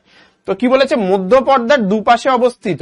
দেখো এইটা যদি আমাদের মধ্য পর্দা হয়, এই যে হলুদ গুলো, তো হলুদটা আমাদের, দেখো এই যে হলুদটা আমাদের এই সাইডেও আছে, এই সাইডেও আছে। তো দুটোর মাঝে যে অবস্থিত, দেখো মধ্য পর্দার দুপাশে অবস্থিত কোষের বহিস্থ, এইটা হচ্ছে এই কোষের বহিস্থ স্তর। এই যে পিঙ্ক কালারের এটা হচ্ছে কোষের বহিস্থ স্তর। তো সেইটাকেই তো আমরা প্রাথমিক প্রাচীর বলছি। ক্লিয়ার? তার মানে মধ্য পর্দার দুপাশে অবস্থিত কোষের বহিস্থ পাতলা এবং ভেদ্য স্তর। ঠিক আছে, পাতলা রিলেটিভলি এবং ভেদ্য, যেটা ভেদ করা যায়, দ্রাব এবং দ্রাবক উভয়ই ভেদ হয়, সেটা আমাদের কি? প্রাথমিক প্রাচীর বা মুখ্য প্রাচীর। ক্লিয়ার? এরপর আমরা চলে আসি গৌণ প্রাচীর তাহলে কোনটা, সেকেন্ডারি আমাদের সেল ওয়াল কোনটা। তো প্রাথমিক কোষ যে প্রাচীর আমরা দেখতে পাচ্ছি সেটার ভেতরের দিকে দেখো, এই যে পিঙ্ক কালার, এটা যদি প্রাথমিক প্রাচীর হয়, এটা যদি আমাদের প্রাইমারি সেল ওয়াল হয়, তাহলে আমরা সেকেন্ডারি সেল ওয়াল কোনটাকে বলছি দেখো, কোথায়, এই দেখো গৌণ প্রাচীর কোনটাকে বলছি, এই যে কমলা কালারেরটা। তাহলে এইটা যদি ইয়ে হয়, তাহলে এই যে কমলা কালারটা, এই যে দেখতে পাচ্ছ এই যে কমলা কালার, এই কমলা কালারের এটা হচ্ছে আমাদের সেকেন্ডারি সেল ওয়াল। বুঝতে পেরেছো? তাহলে প্রাথমিক প্রাচীরের ভেতরের দিকে থাকছে, কিন্তু প্রাথমিক প্রাচীরের ভেতরের দিকে থাকছে, এবং প্লাজমা পর্দা, যেটা এই যে আমাদের মধ্য পর্দা ছিল, সেই মধ্য পর্দার বাইরের দিকে থাকছে। তাহলে সেইটাকে আমরা বলবো কি, সেইটাকে আমরা বলবো আমরা গৌণ প্রাচীর। তাহলে সেটা কি হয়, পুরু হয়, সেটা অনেক শক্ত হয়। আমাদের প্রাথমিক প্রাচীরটা রিলেটিভলি কম শক্ত হয়, কিন্তু গৌণ প্রাচীরটা কিন্তু পুরু এবং শক্ত হয়, এবং সেটাও কিন্তু ভেদ্যস্তর। ক্লিয়ার? সেটাও তাহলে আমাদের কি ভেদ্যস্তর।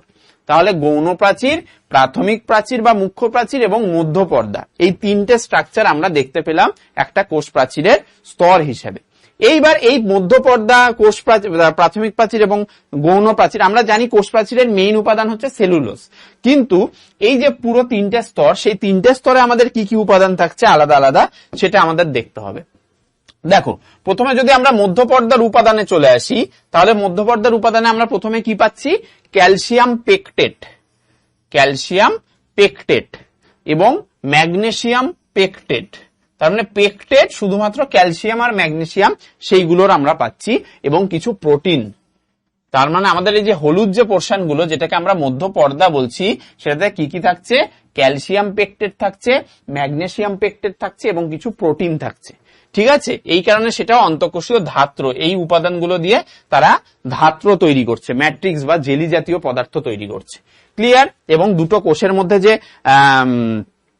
কি বলবো, ধাক্কা ধাক্কি যে পুরো ব্যাপারটা, সেটাকে কিন্তু ব্যালেন্স করছে। কারণ ভেতরে যদি জেলি জাতীয় কোনো পদার্থ থাকে, তাহলে কোষ দুটোর মধ্যে মানে ঘর্ষণ লাগলেও সেইটাকে রিলেটিভলি সেটাকে ঠিকঠাক রাখে হচ্ছে আমাদের মধ্য পর্দা।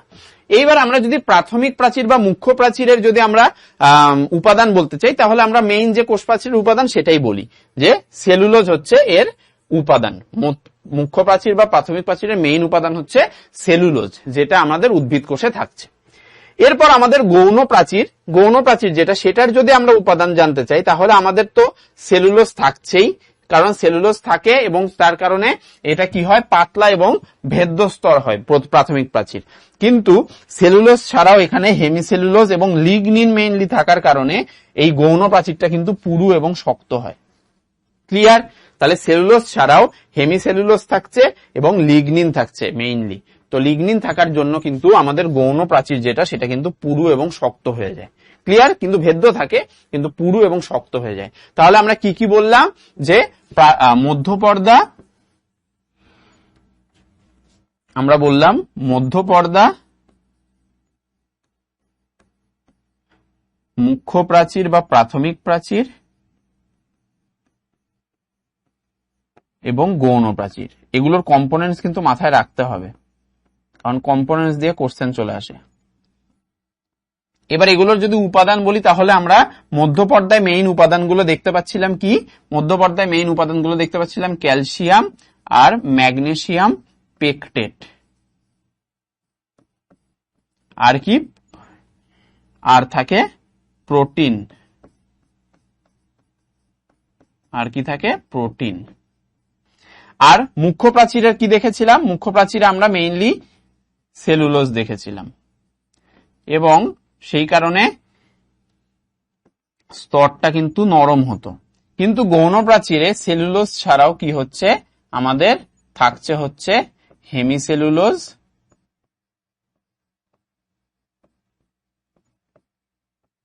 এবং লিগনিন থাকার কারণে এটা পুরু এবং শক্ত হচ্ছে গৌণ প্রাচীরটা। ক্লিয়ার? তাহলে এগুলো হচ্ছে উপাদান। এইগুলো কিন্তু একটু মাথায় রাখতে হবে, কারণ এখান থেকে কোশ্চেনটা আসে। ক্লিয়ার? কোন রকম কনফিউশন? চলো আমরা তাহলে এবার পরের স্লাইডে চলে যাই। পরের স্লাইডে আমরা কি বলছি, যে এবার আমাদের কোষ পর্দা দেখতে হবে। কোষ পর্দা আমাদের যদি দেখতে হয় তাহলে কোষ পর্দাটাকে আমাদের ডেফিনেশন ওয়াইজ বৈশিষ্ট্য বানাতে হবে। তাহলে প্রথমেই দেখো বলেছে সজীব কোষের প্রোটোপ্লাজম। তো প্রোটোপ্লাজম মানে আমরা কি দেখেছি? সাইটোপ্লাজম প্লাস সেল অর্গানেলস, তাই তো? এইগুলো দেখেছি।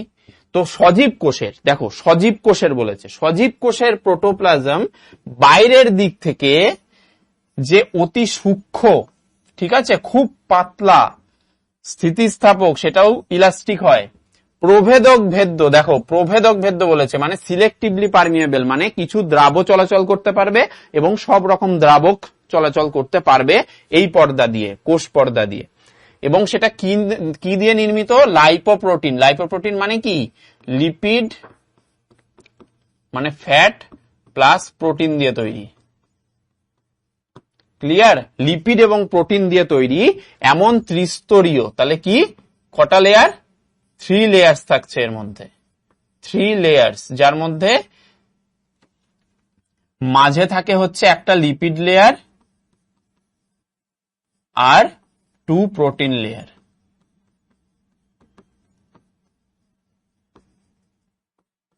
ক্লিয়ার? সেইটার যদি সজীব আবরণ, দেখো সজীব আবরণ বলেছে, আর কোষ প্রাচীরে কি ছিল?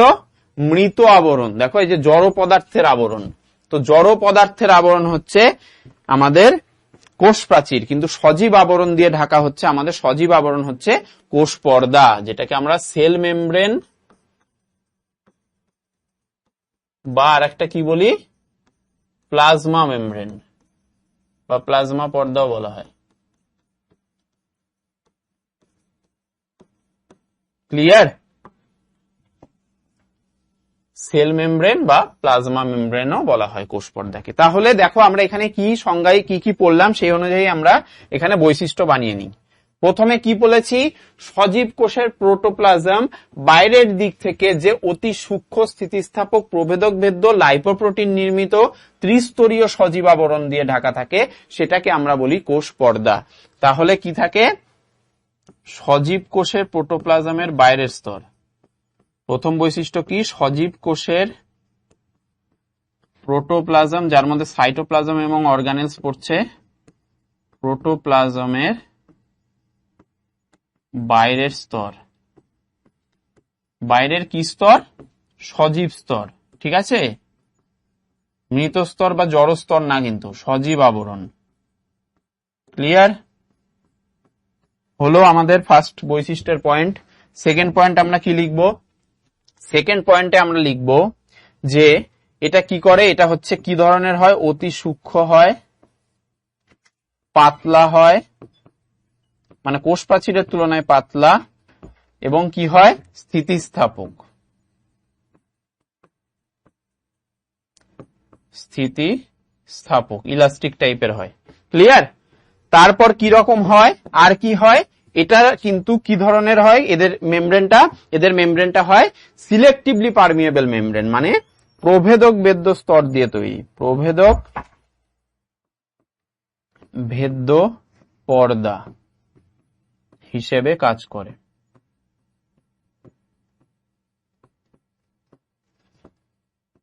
প্রভেদক ভেদ্য পর্দা হিসেবে কাজ করে, যার প্রভেদক ভেদ্যর মানেটা কি আমি বলেছিলাম? প্রভেদক ভেদ্যর মানে বলেছিলাম যে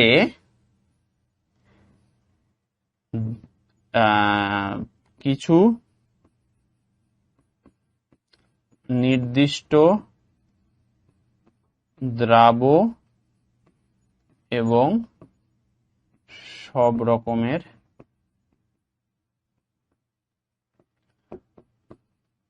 দ্রাবকের চলাচল, সেটাকে আমরা কি বলেছিলাম?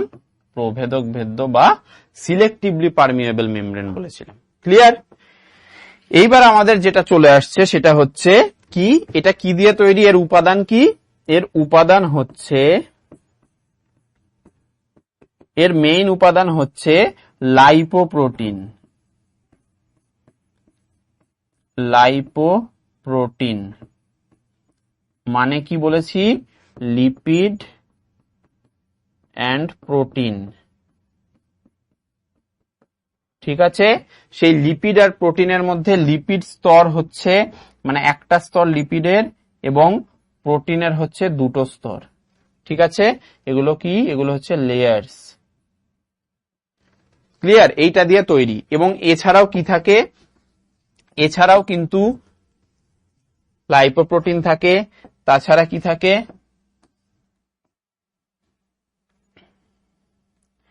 কার্বোহাইড্রেট থাকে।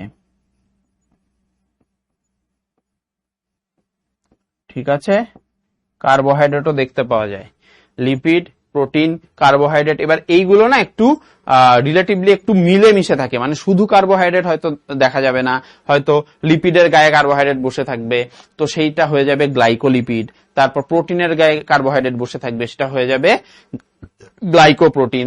তারপর কি, ফসফোপ্রোটিন, মানে তোমাদের হচ্ছে এই যে প্রোটিনের যে ফসফেট তার সাথে মিলে থাকবে, তো সেই যে প্রোটিনের স্তরটা সেটা ফসফোপ্রোটিনের স্তর। তো এই রকম হচ্ছে জিনিসগুলো দিয়ে এর উপাদান হচ্ছে তৈরি। তাহলে এর কি, এটা কিন্তু ত্রিস্তরীয়।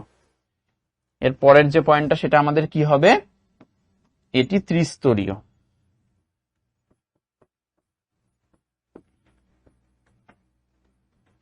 এটি ত্রিস্তরীয় মানে 3 লেয়ার স্ট্রাকচার। তো সেই 3 লেয়ারটা কিভাবে তৈরি হচ্ছে আমরা পরের স্লাইডে দেখব। তো এই হচ্ছে আমাদের মেইন বৈশিষ্ট্য কোষ পর্দার। এবার কোষ পর্দার যদি আমরা কাজ আগে দেখি, তাহলে কাজ বলতে গেলে আমাদের প্রথমেই যে কাজটা মাথায় আসে সেটা হচ্ছে কি, এটা কি করছে,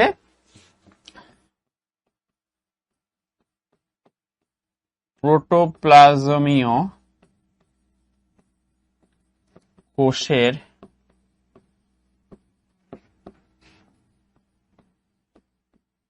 সজীব বস্তুকে রক্ষা করে। ক্লিয়ার। সেকেন্ড কাজ কি হবে, সেকেন্ড কাজ হবে আমাদের বিভিন্ন রকম কোষ অঙ্গাণু কিন্তু এটা থেকে তৈরি হয়, বিভিন্ন প্রকার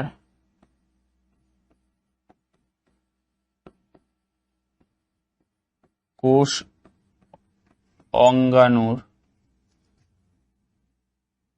তৈরিতে সাহায্য করে।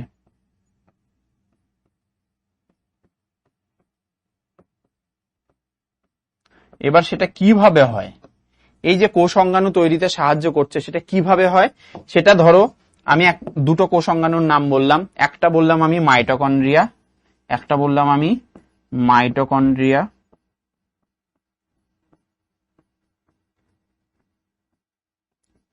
আর একটা বললাম আমি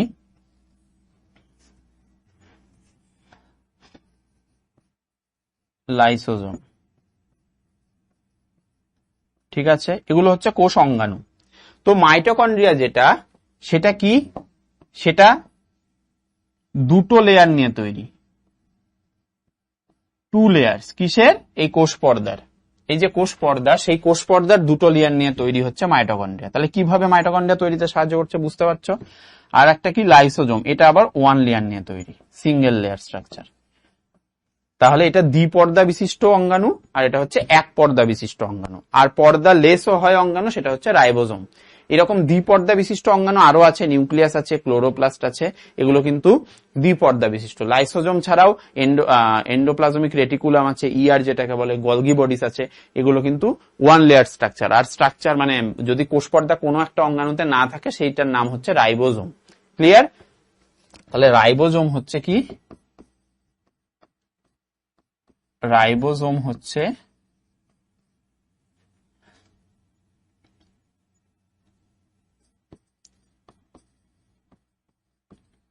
কোষ পর্দাহীন অঙ্গাণু।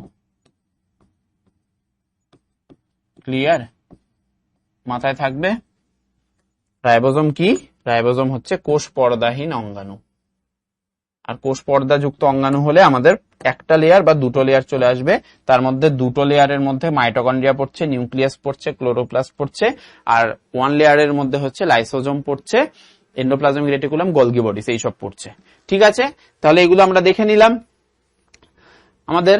আচ্ছা, আর কি আছে, আর কি কাজ করে, আর কি কাজ করে কোষ পর্দা, ব্যাপন ও অভিস্রবণের ভূমিকা আছে।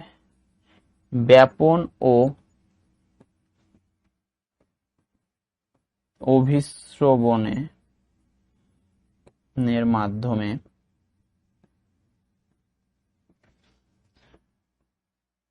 পরিবহন সম্পন্ন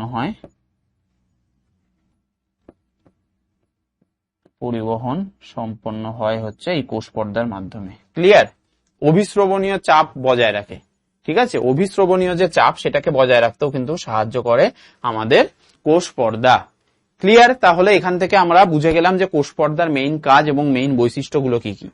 এরপর আমরা চলে আসি এর ডেসক্রিপশন নিয়ে এবং তার যে গঠন, সেই গঠনগুলো নিয়ে, যে গঠনের মধ্যে আমাদের বিভিন্ন বিজ্ঞানীর কিন্তু বিভিন্ন মত।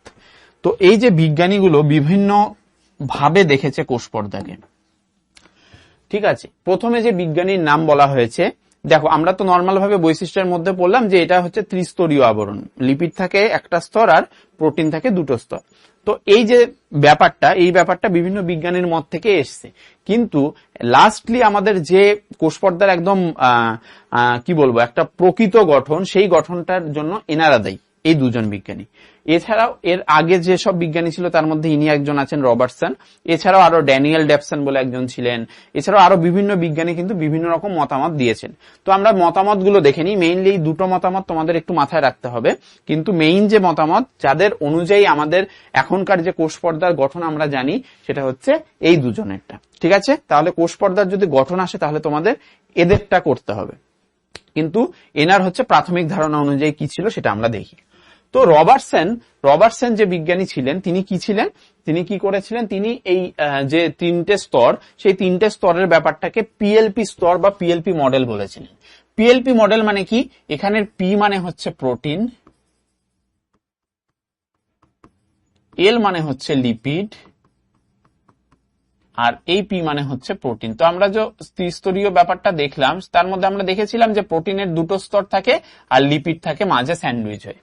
তো এই ব্যাপারটা তিনি বলেছিলেন, পিএলপি মডেল বলেছিলেন, সেটাকে একটা মডেল হিসেবে নামকরণ করেছিলেন রবার্টসন, এবং সেটাকে কি করেছিলেন, সেটাকে ইউনিট মেমব্রেন বলেছিলেন, একক পর্দা। কি বলেছিলেন? Unit membrane. একটা পিএলপি স্তর নিয়ে একটা নর্মাল স্ট্রাকচার যদি তৈরি হয়, সেটা হচ্ছে আমাদের কোষ পর্দার স্ট্রাকচার। কিভাবে? ধরো একটা কোষ আছে, ধরো এটা একটা কোষ, ঠিক আছে। সেই কোষের যে বাইরের যে স্ট্রাকচারটা, এইটা ধরো কোষের পর্দা, কোনটা, এই বাইরের এটা হচ্ছে ধরো কোষ পর্দা। তো এই কোষ পর্দাটাকে যদি আমি মাইক্রোস্কোপে দেখি কেমন দেখতে হবে, এই লেয়ারটাকে যদি আমরা মাইক্রোস্কোপে দেখি তাহলে কেমন দেখতে হবে দেখো। রবার্টসন অনুযায়ী কি বলেছিলেন, যেহেতু পিএলপির ব্যাপারটা বলেছিলেন, তার মানে কি, এই যে লিপিডের স্তরটা এইরকম ভাবে থাকবে,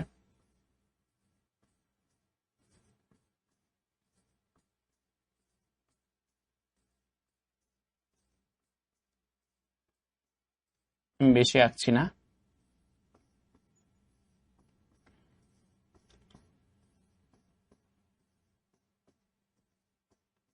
এগুলো লিপিড, একস্তরীয় লিপিড, কিন্তু একে অপরের দিকে উল্টো দিকে মুখ করে থাকে। এদের এই যে, আচ্ছা এটার ডিটেলসটা আমি বলবো, এটা হচ্ছে লিপিডের স্তর, ঠিক আছে। আর যে প্রোটিনের দুটো স্তর বলেছিলেন, সেটা কি বলেছিলেন, প্রোটিনের স্তরটা, এইটা একটা প্রোটিনের স্তর, এটা একটা প্রোটিন লেয়ার, এইটা একটা প্রোটিন লেয়ার, ঠিক আছে। আর মাঝে থাকছে স্যান্ডউইচড হয়ে লিপিড লেয়ার, একটাই লিপিড লেয়ার। ক্লিয়ার? এইটাকে তিনি ইউনিট মেমব্রেন বলেছিলেন। তিনি বলেছিলেন যে কোষ পর্দাকে দেখা গেলে এইরকম ভাবে দেখা যায়। এইটাকে তিনি কি বলেছিলেন? ইউনিট মেমব্রেন কনসেপ্ট, যেটাকে তিনি পিএলপি মডেল বলেন। ক্লিয়ার? তাহলে রবার্টসনের ইউনিট মেমব্রেন মডেলটা আমরা বুঝে গেছি যে কিভাবে তিনি দেখেছিলেন একটা কোষ পর্দাকে। এইবার যারা আসেন তারা হচ্ছে অভূতপূর্ব বিজ্ঞানী সিঙ্গার এবং নিকলসন। নাম সিঙ্গার হলেও তিনি সিঙ্গিং করতেন না, তিনি কি করতেন, তিনি সেল নিয়ে সিঙ্গিং করতেন। সেলের যে পুরো ব্যাপারটা সেগুলো নিয়ে গবেষণা করতেন এবং নিকলসনকেও সাথে নেন যে আসো আমরা দুজন মিলে গান করি। এবং কি গান করি, যে কোষের পর্দা কি দিয়ে তৈরি, কোষ পর্দা মেইনলি কি দিয়ে তৈরি। এই যে রবার্টসন বলছে ভুলভাল বলছে, ঠিক বলছে না, সে কি বলছে যে না ইউনিট মেমব্রেন না, সেটাকে আমরা কি মডেল বলবো, আমরা বলবো ফ্লুইড মোজাইক মডেল, তরল মোজাইক মডেল। ঠিক আছে, এই নামে তিনি চিহ্নিত করেন এবং তিনি বলেন যে না প্রোটিন আর লিপিডের স্তরটা শুধুমাত্র এইরকম ভাবে থাকে না, তারা কিভাবে থাকে, তারা একটা মোজাইকের মতো করে থাকে। মোজাইকের মতো করে মানে কিরকম ভাবে বুঝবো আমরা, এই যে লিপিডের স্তরটা এঁকেছিলাম, প্রথমে আমরা লিপিডের স্তরটা আঁকি, কিন্তু লিপিডের স্তরের মাঝে মাঝে একটু গ্যাপও থাকবে।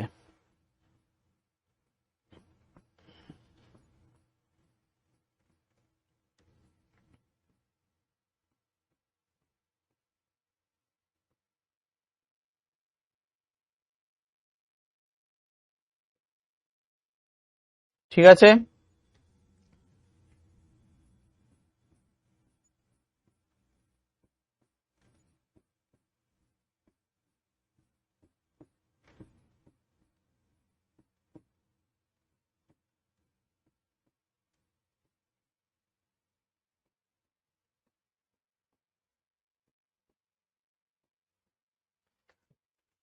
আচ্ছা এইগুলো হচ্ছে লিপিডের স্তর আমরা দেখে নিয়েছি। এইবার যেটাকে প্রোটিন লেয়ারটাকে রবার্টসন এইরকম নরমাল ভাবে দেখিয়েছিলেন যে তার মধ্যে লিপিড হচ্ছে স্যান্ডউইচ হয়ে থাকে, কিন্তু তাদের মতে নিকলসন এন্ড সিঙ্গার কি বলেন যে না এই লিপিডের মধ্যে এই প্রোটিনগুলো মোজাইকের মতো থাকে। কি রকম ভাবে থাকে, এই রকম ভাবে থাকে, এই রকম ভাবে থাকে। এগুলো হচ্ছে প্রোটিন, কিছু প্রোটিন এই রকম হয়ে থাকে এবং কিছু প্রোটিন এই রকম হয়ে থাকে।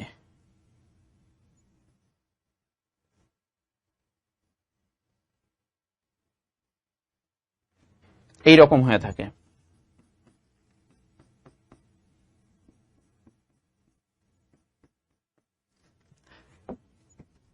তাহলে আমরা কি বললাম যে লিপিড গুলো হচ্ছে এগুলো কি, এগুলো হচ্ছে লিপিড।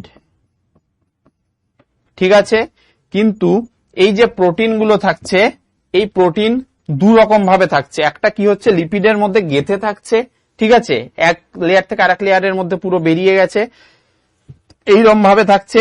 তো এই ধরনের প্রোটিনকে তিনি কি বলেন, যেগুলো গেঁথে থাকছে এই ধরনের প্রোটিনকে তিনি বলেন অন্তঃস্থ প্রোটিন। অন্তঃস্থ প্রোটিন। আর এই যে পেরিফেরাল এরিয়াতে মানে টার্মিনাল এরিয়াগুলোতে বাইরের দিকে এবং ভেতরের পেরিফেরাল এরিয়াতে দু রকম পেরিফেরাল এরিয়াতে যে থাকছে প্রোটিনগুলো, এগুলোকে কি বলা হয়, এগুলোকে তিনি বলেছেন বহিস্থ প্রোটিন। বহিস্থ প্রোটিন বা পরিধিস্থ প্রোটিনও বলা হয়, যেহেতু পরিধিতে থাকে। ঠিক আছে, এগুলো কিন্তু বহিস্থ বা পরিধিস্থ প্রোটিন।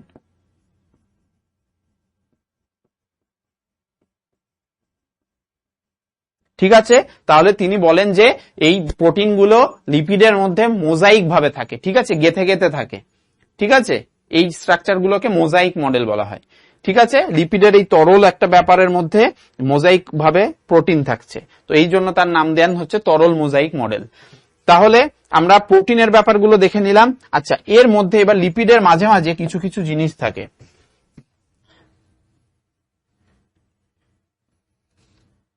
লিপিডের মাঝে মাঝে এরকম কিছু কিছু জিনিস থাকে, এগুলোকে কি বলা হয়, এগুলোকে বলা হয় কোলেস্টেরল। কোলেস্টেরল, কোলেস্টেরল আমরা জানি এক রকমের লিপিডই হয়। ঠিক আছে, কিন্তু এটা কি করে, এই মেমব্রেনটাকে একটা ফ্লেক্সিবিলিটি দেয়। ঠিক আছে, আচ্ছা এইবার আমরা এই যে লিপিডের ব্যাপারটা পড়লাম, তো লিপিডটাকে আমরা কিভাবে দেখছি, লিপিডটাকে আমরা একটা যদি বড় করে দেখি তো এইরকম একটা পোর্শন দেখছি, এইটা দেখো, আর এইরকম দুটো টেল দেখছি, তাই না? তো এই যে পোর্শনটা, এই যে মাথা, এটাকে বলে হাইড্রোফিলিক হেড, হাইড্রোফিলিক বা পোলার হেড,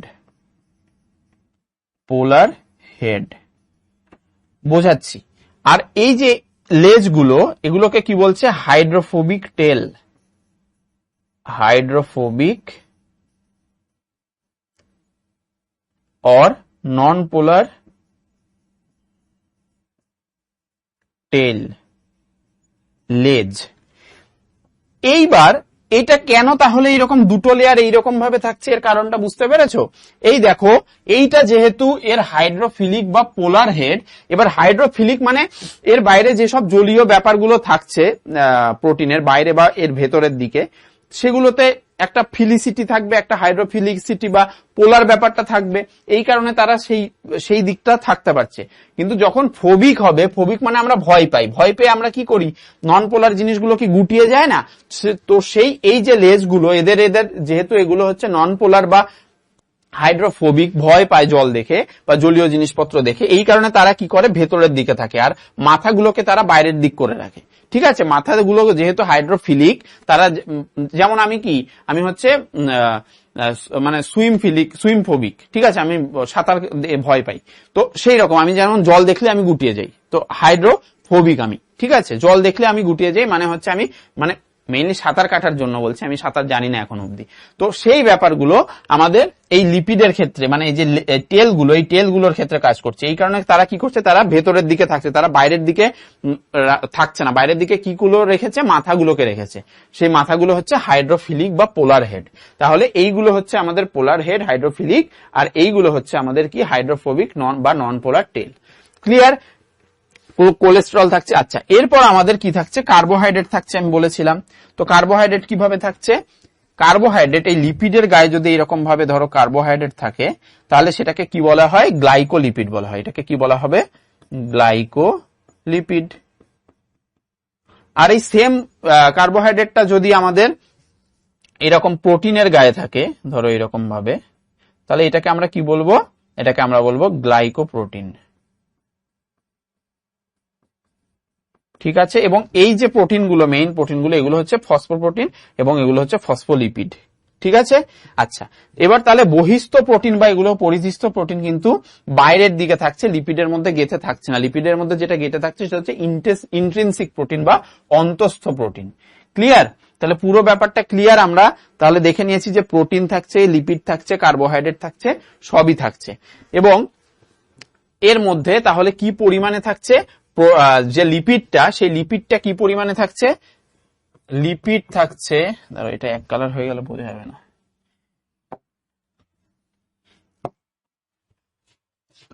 লিপিড থাকছে 40% একটা কোষ পর্দায়, প্রোটিন থাকছে 50%, আর বাকি যেগুলো থাকছে বা কার্বোহাইড্রেট যদি বলি, তাহলে সেটা আমাদের মোটামুটি 10%-এর মতো থাকছে। এই হচ্ছে আমাদের উপাদান একটা কোষ পর্দার। মাথায় থাকবে নাকি জোর করে মাথায় রাখতে হবে? দেখো, তাহলে আমরা দেখে নিয়েছি কি কি দিয়ে একটা সেল মেমব্রেন গঠিত, এবং এই যে মডেলটা, এই মডেলটাই আমাদের কিন্তু অতি পরিচিত, এবং সেটা সবচেয়ে গ্রহণযোগ্য মডেল, সেটা হচ্ছে ফ্লুইড মোজাইক মডেল। কি বললাম? সবচেয়ে গ্রহণযোগ্য মডেল।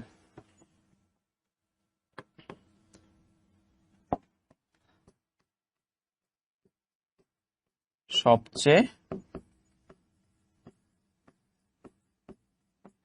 গ্রহণযোগ্য মডেল। তো এই দুই বুড়ো কিন্তু হেভি কাজ করে দিয়ে গেছে। ঠিক আছে, যদিও বুড়ো পরে হয়েছে, কাজগুলো আগে করেছে। তো এইটা হচ্ছে ফ্লুইড মোজাইক মডেল, হচ্ছে কোষ পর্দার সবচেয়ে গুরুত্বপূর্ণ এবং গ্রহণযোগ্য মডেল। ক্লিয়ার? তাহলে আমরা কোষ পর্দা এবং কোষ প্রাচীর মেইন ব্যাপারটা পড়ে ফেলেছি। এবার এদের মধ্যে একটা ডিফারেন্স দেখে নিই।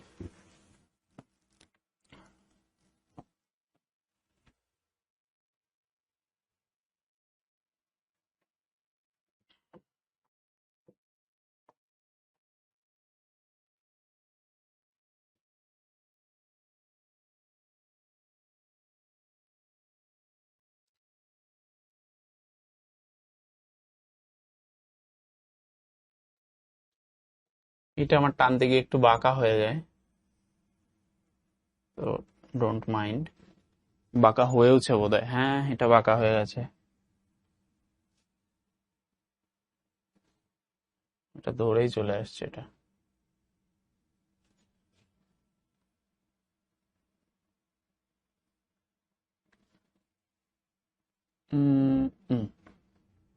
ঠিক আছে, এটা রিলেটিভলি ঠিক আছে, এটার এই সাইডটা বাঁকা আছে।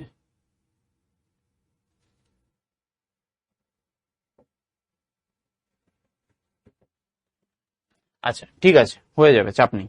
আচ্ছা এবার আমরা দেখে নিই যে আমরা কি কি নিয়ে আলোচনা করতে চলেছি। তো এখানে আমরা আলোচ্য বিষয় লিখব, কি কি নিয়ে আমরা ডিফারেন্সটা করব, আলোচ্য বিষয়। আচ্ছা তারপর আমরা এখানে কি দেখব, কোষ প্রাচীর, কোষ প্রাচীর দেখব। আর এখানে কি দেখব, কোষ পর্দা। ক্লিয়ার? আচ্ছা চলো, তো আমরা প্রথম পয়েন্টে চলে আসি। প্রথম পয়েন্টে যদি আমরা চলে আসি, দেখো আমরা সব কিন্তু বৈশিষ্ট্য থেকেই নেব, ঠিক আছে? আমরা যে কোষ প্রাচীর এবং কোষ পর্দার বৈশিষ্ট্য পড়েছি সেখান থেকেই আলোচ্য বিষয়গুলো তুলব। তো প্রথমে আমরা কি দেখতে পারি, ধরো উপাদান আমরা দেখলাম, প্রথমে আমরা দেখলাম উপাদান। তো উপাদান কি, কোষ প্রাচীরের উপাদান কি, মেইনলি কিন্তু সেলুলোজ, তাই তো? সেলুলোজ, কি কি ছিল, লিগনিন, তাই তো, হেমিসেলুলোজ, এইসব মেইনলি সেলুলোজ। আচ্ছা কোষ পর্দার ক্ষেত্রে কি দেখলাম আমরা, প্রোটিন, লিপিড, কার্বোহাইড্রেট, এই তিনটেই মেইন। কোলেস্টেরলও আছে, সেটাও লিপিডের মধ্যেই পড়ছে। তাহলে আমরা উপাদান দেখে নিলাম, তাহলে উপাদান কমপ্লিট। আচ্ছা এইবার আমাদের চলে আসছে পরের পয়েন্ট, সেটা হচ্ছে সেকেন্ড পয়েন্ট, হচ্ছে কোষ প্রাচীর কাদের দেখা যায় আর কোষ পর্দা কাদের দেখা যায়। তাহলে কি বলবো আমরা, এটার আলোচ্য বিষয়টা কি বলবো, অবস্থান। অবস্থানের থেকে আরেকটা ওয়ার্ড ছিল মাথায় আসছে না। অবস্থান হচ্ছে কোষ প্রাচীর কোথায় অবস্থান করে, কোষ প্রাচীর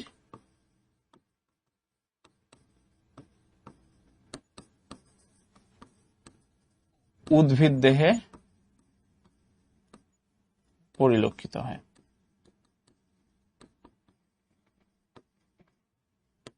ক্লিয়ার?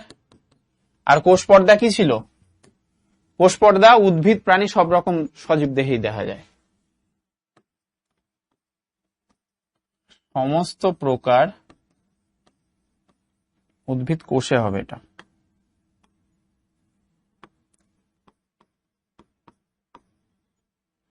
সমস্ত প্রকার সজীব কোষে, তাই তো, সেটা উদ্ভিদ প্লাস প্রাণী পরিলক্ষিত হয়।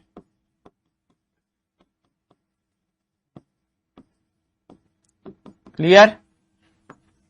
চলো নেক্সট পয়েন্টে আমরা যাই।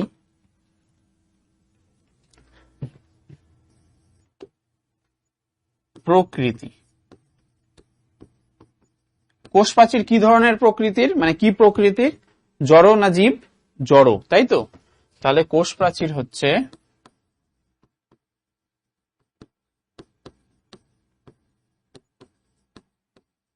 জড় বা মৃত আবরক। ক্লিয়ার? আর এটা কি, কোষ পর্দা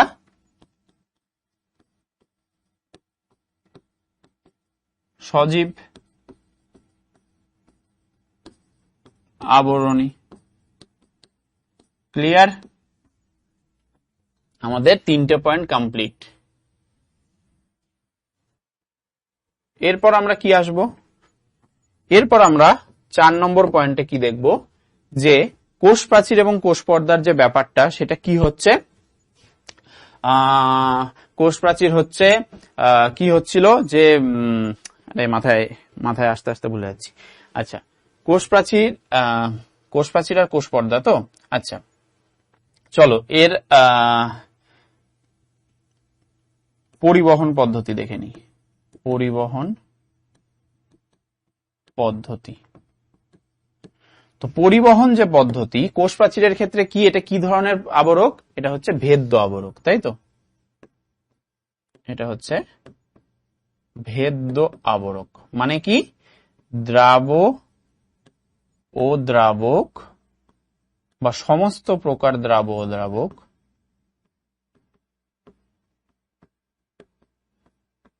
এর পরিবহন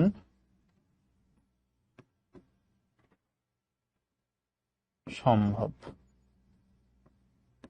ক্লিয়ার? তাহলে এটা ভেদ্য আবরক কোষ প্রাচীর। আর কোষ পর্দা কি, কোষ পর্দা হচ্ছে প্রভেদক ভেদ্য আবরণী দ্বারা তৈরি।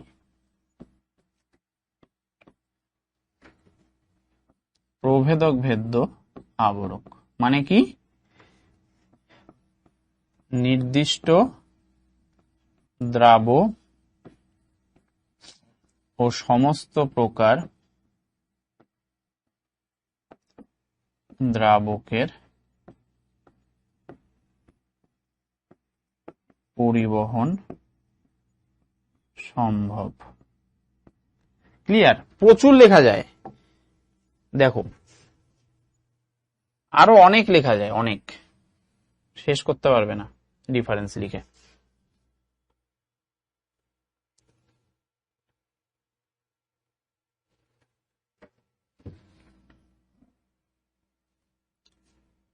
ঠিক আছে, চলো 5 নম্বর কি লিখবো। 5 নম্বর লিখি আচ্ছা কোনটা পুরু এগুলো লিখেছি না,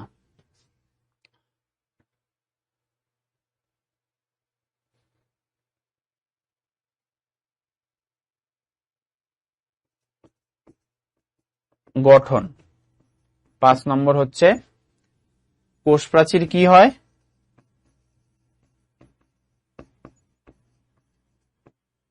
পুরু ও দৃঢ় হয়, তাই তো। আর কোষ পর্দা কি হয়, কোষ পর্দা কিন্তু নমনীয়, পাতলা ও স্থিতিস্থাপক, তাই তো। ক্লিয়ার? এইবারের মেইন একটা কাজের পয়েন্টে চলে আসি। কি পয়েন্ট? কাজ। কাজ অকাজ সব হবে। 6 কাজ। কোষ প্রাচীরের কি কাজ? ব্যাপন ও অভিস্রবণে ভূমিকা আছে, তাই তো। অভিস্রবণে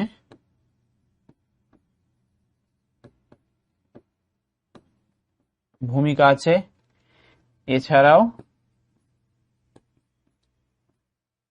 যান্ত্রিক প্রতিবোধক হিসেবে কাজ করে,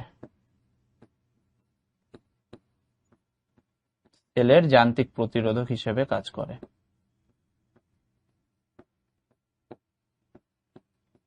তাই তো।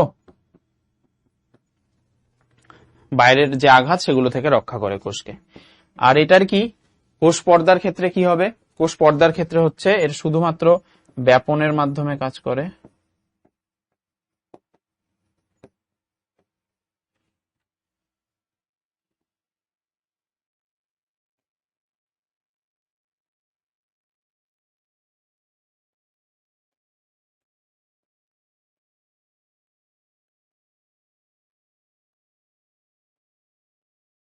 আর কি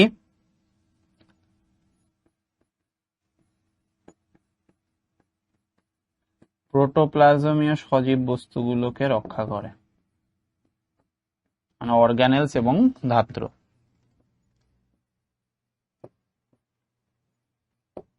আচ্ছাদক হিসেবে কাজ করে, যেটা ঘিরে থাকে ওদের। ক্লিয়ার?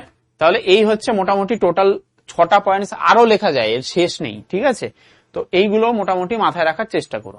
আচ্ছা, বইতে আরো কম আছে, আমি তাও কয়েকটা বেশি দিয়ে দেখিয়ে দিলাম। আচ্ছা, এবার আমরা চলে আসি আমাদের এই যে সাইটোপ্লাজম এবং তার মধ্যে যে অর্গানেলস, তো মেইনলি সাইটোপ্লাজম ব্যাপারটা নিয়ে দেখি আমরা। তো এই যে সাইটোপ্লাজমকে কোষের ধাত্র বলা হয়, মানে যার মধ্যে কোষের অঙ্গাণুগুলো থাকবে। ঠিক আছে, সেটা বিক্ষিপ্তাকারে হোক, যেভাবে হোক থাকবে। তো এর মধ্যে কি হচ্ছে, কোষ অঙ্গাণু সমূহ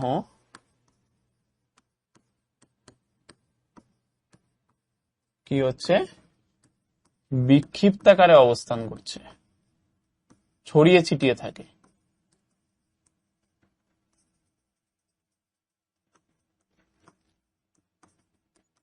এটাকে কি বলা হয়, আর এক কথায় কি বলা হয়, এটাকে বেড অফ সেল অর্গানেলস।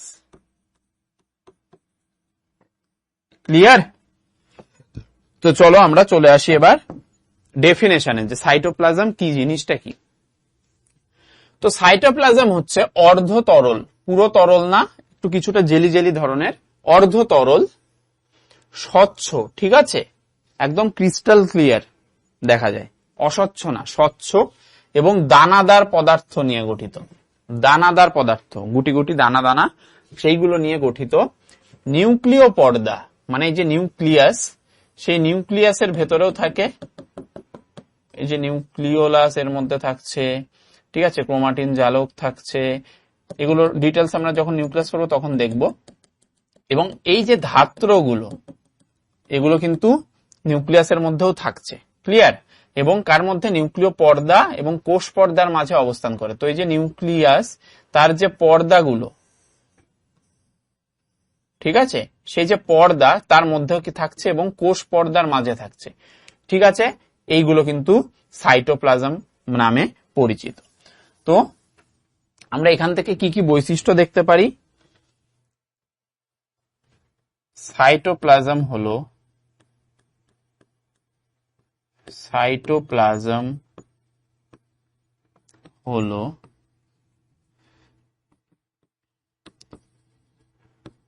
কোষ অঙ্গাণু সমূহের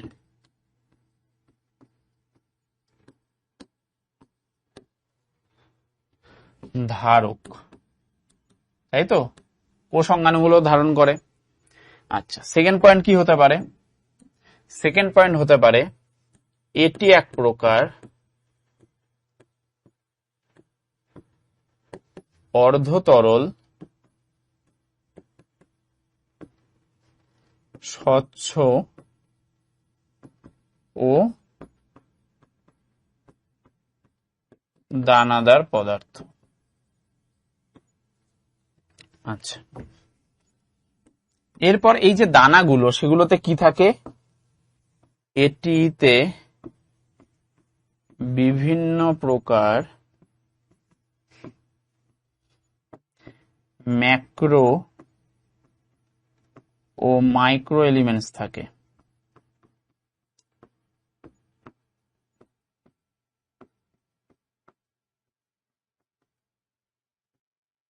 ঠিক আছে, তো ম্যাক্রো এলিমেন্টস যেগুলো, মানে বৃহৎ যে দানা, সেগুলোর মধ্যে কি কি পড়ছে, ম্যাক্রো এলিমেন্টস এর মধ্যে কি কি পড়ছে, carbon, hydrogen, oxygen, nitrogen, sulphur, phosphorus, magnesium, calcium, potassium.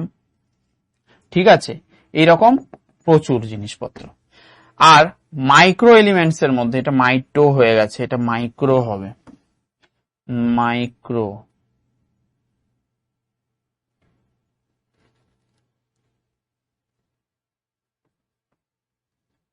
Micro elements. ঠিক আছে, লিখে দিই ঠিক করে।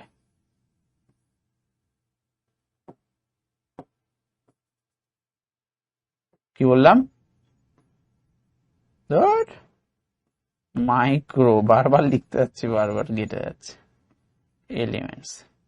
তাহলে আর মাইক্রো এলিমেন্টস এর মধ্যে তাহলে কি পড়ছে, মাইক্রো এলিমেন্টস এর মধ্যে পড়ছে iron, boron, molybdenum, copper, silver, gold সবকিছু। ঠিক আছে, তাহলে এইগুলো হচ্ছে মাইক্রো এলিমেন্টস।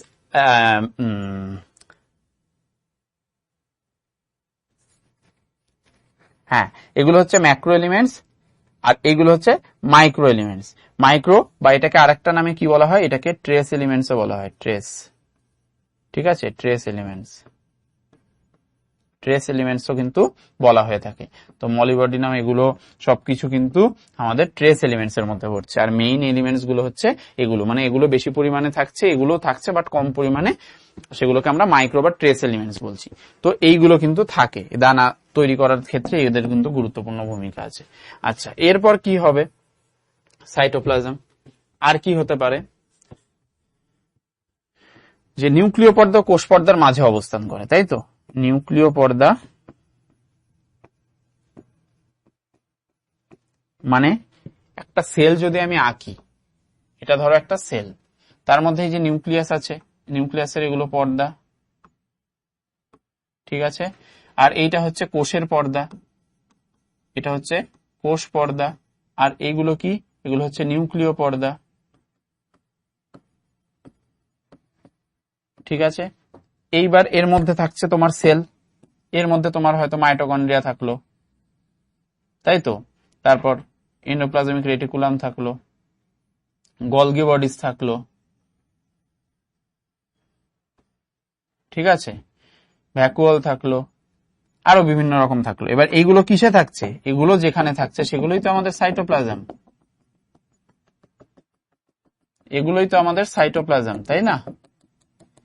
দেখো, নিউক্লিয়াসের মধ্যে যেটা বলেছিলাম সেগুলো সাইটোপ্লাজম, কিন্তু সেগুলোকে নিউক্লিয়াসের মধ্যে থাকার জন্য সেগুলোকে নিউক্লিওপ্লাজম বলা হয়, এগুলো পরে বলবো। ঠিক আছে, মাইটোকন্ড্রিয়ার ক্ষেত্রে সেটাকে ধাত্র বলা হয়, ম্যাট্রিক্স বলা হয়। কিন্তু লোকেশনটা এই যে বলেছে যে নিউক্লিয় পর্দা এবং কোষ পর্দার মাঝে অবস্থান করে, তার মানে আমাদের নিউক্লিয় পর্দা হচ্ছে এটা আর কোষ পর্দা হচ্ছে এইটা, তার মাঝেই তো এগুলোই তো সাইটোপ্লাজম না, এগুলো হচ্ছে আমাদের সাইটোপ্লাজম, সেটার কথাই বলা হচ্ছে। তাহলে কি বললাম, যে নিউক্লিয় পর্দা ও কোষ পর্দার মাঝে অবস্থান করছে।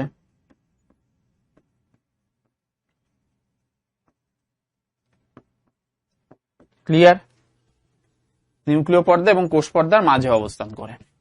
এই হচ্ছে আমাদের মোটামুটি সাইটোপ্লাজমের বৈশিষ্ট্য। আরো অনেক কিছু লেখা যেতে পারে, যে কোষ অঙ্গাণুগুলো এখানে তো লিখেইছি ধারক হিসেবে কাজ করে। ঠিক আছে, আচ্ছা, এবার কাজগুলোর মধ্যে যদি আমি বলতে যাই, তাহলে আমার সেলের এই স্ট্রাকচারটাকে মুছতে হবে। এটা আশা করি বুঝে গেছো যে অবস্থান অনুযায়ী কি ব্যাপারটা বলছিল। আচ্ছা, এইবার যদি আমরা কাজ দেখতে চাই, তাহলে কাজ হিসাবে বলতে হবে আমাদের ফার্স্ট কাজ হচ্ছে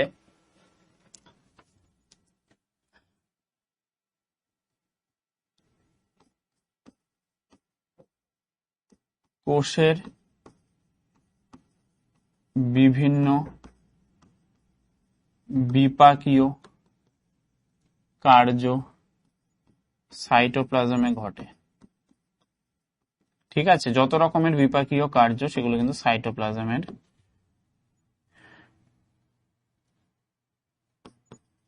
ঘটে। আচ্ছা, তারপর আরেকটা পয়েন্টস কি, যে কোষ অঙ্গাণু ধারণ করে, তাই তো। কোষ অঙ্গাণু ধারণ করে।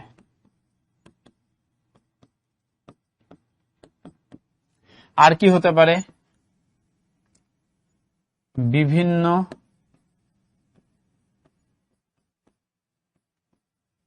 কোষীয় বস্তুর মধ্যে সমন্বয়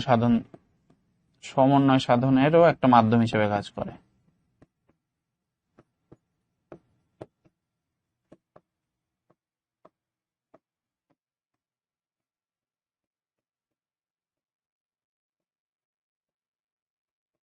ক্লিয়ার, মানে বিভিন্ন যে অঙ্গাণুগুলো থাকছে তাদের যে বিভিন্ন রকমের কার্য, ঠিক আছে, সেগুলোর বিভিন্ন কার্যের মধ্যে সমন্বয় সাধনের, মানে বিভিন্ন অঙ্গাণুগুলোর মধ্যে তাদের কাজের মধ্যে কিন্তু সমন্বয় সাধনও কিন্তু এই সাইটোপ্লাজম কিন্তু সাহায্য করছে। এইবার এই যে আমরা কোষ অঙ্গাণুগুলোকে দানাদার বলছি, তো কোষ অঙ্গাণু এই যে দানাদার ব্যাপারটা, সেটা বিভিন্ন রকম ভাবে হয়। ঠিক আছে, জাস্ট একটা সিঙ্গেল প্রসেসে কিন্তু হয় না, মানে সেটার বিভিন্ন রূপ, ঠিক আছে, তো এই কারণে বলছে সাইটোপ্লাজমের বিভিন্ন রূপ, যেমন কি যেটা আমরা বলছি দানাদার, তো গ্র্যানিউলার বা দানাদার টাইপের হতে পারে। আরো কি কি রকম হতে পারে? ফাইব্রিলার বা সূত্রাকার হতে পারে, রেটিকুলার বা জালকাকার হতে পারে, এবং অ্যালভিওলার হতে পারে। তো সেগুলো দেখতে কেমন হয় সেটা যদি আমরা একটু দেখি, তো গ্র্যানিউলার বা দানাদার যেটা, সেটার স্ট্রাকচার যদি আমি আঁকতে চাই,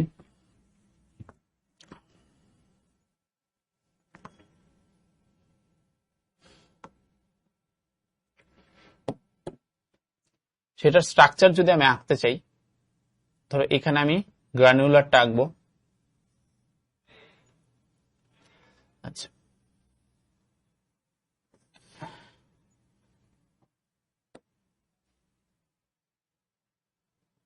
এইখানে আমি ফাইব্রিলার দেখাবো, এইখানে আমি জালকাকার দেখাবো, এবং লাস্টলি এইখানে আমি অ্যালভিওলার দেখাবো। ক্লিয়ার? এই চারটে জিনিসে আমি 4 রকম সাইটোপ্লাজমের গঠন দেখাবো। ধরো যেটা গ্রানিউলার বা দানাদার, তো সেখানে বোঝাই যাচ্ছে যে এই রকম কিছু কম্পোনেন্টস থাকবে।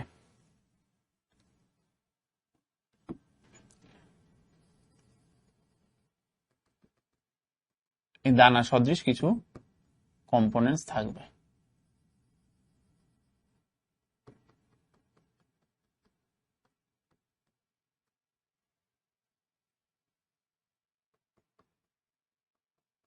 ঠিক আছে,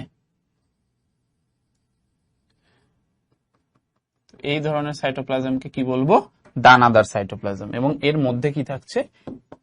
নর্মাল যে স্ট্রাকচারটা সেই রকম। তো বোঝা গেছে কেন দানাদার বলছি, কারণ এইগুলো হচ্ছে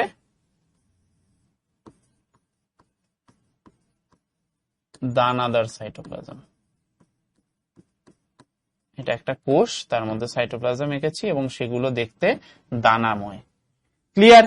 তাহলে এটা দানাদার সাইটোপ্লাজম। আচ্ছা, এইবার আমরা যেটা দেখব সেটা দেখব কি, সেটা দেখব ফাইব্রিলার বা সূত্রাকার। তো ফাইব্রিলার বা সূত্রাকার, ফাইব্রাস মানে কি? ফাইবার, ফাইবার, সেই ফাইবার থেকে এসছে। ঠিক আছে, তো সেই ফাইবার থেকে যদি আসে তাহলে সেটার স্ট্রাকচারটা কেমন দেখতে হয়? সেটার স্ট্রাকচারটা দেখতে হয়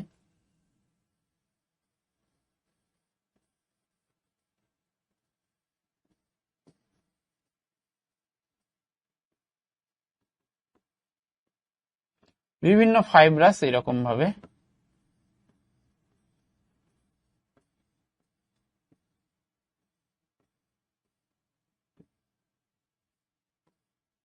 ঠিক আছে, এইগুলো কি? এগুলো হচ্ছে ফাইবার, এগুলো ফাইবার। তো এই জন্য এগুলোকে কি বলা হয়? ফাইব্রাস বা কি? সূত্রাকার, সূত্রাকার সাইটোপ্লাজম। ক্লিয়ার? আচ্ছা, এইবার আমরা দেখব কি, এইবার আমরা দেখব রেটিকুলার।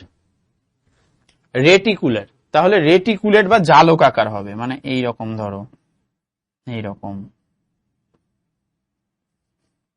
জালকের মতো বিভিন্ন দিক হয়ে অবস্থান করছে।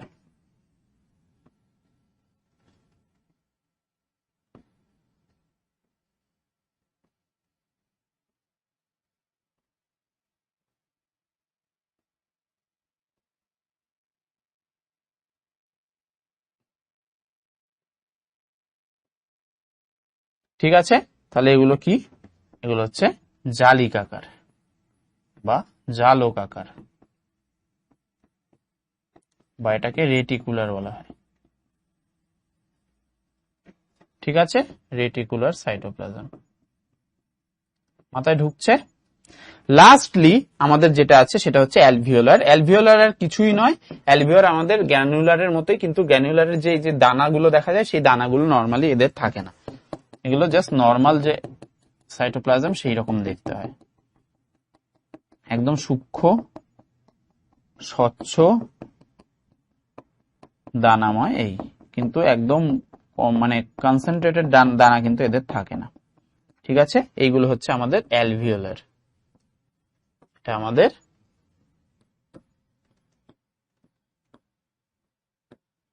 Alveolar cytoplasm.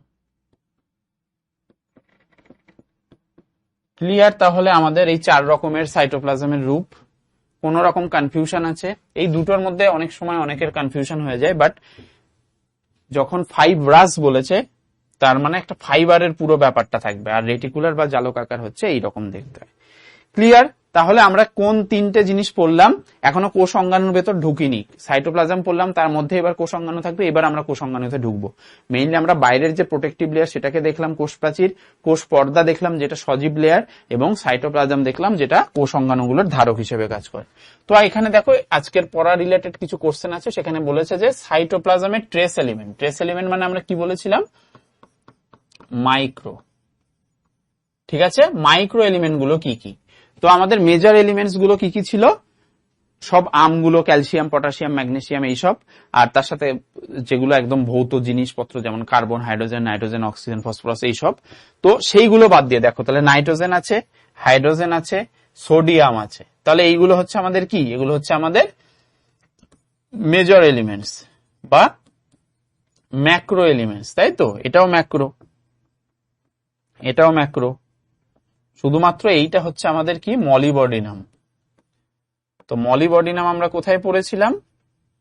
ট্রেস এলিমেন্টটা পড়েছিলাম। দেখো এই যে মলিবডিনাম, এই যে মলিবডিনাম, তাহলে এটা আমাদের এই যে ট্রেস এলিমেন্ট।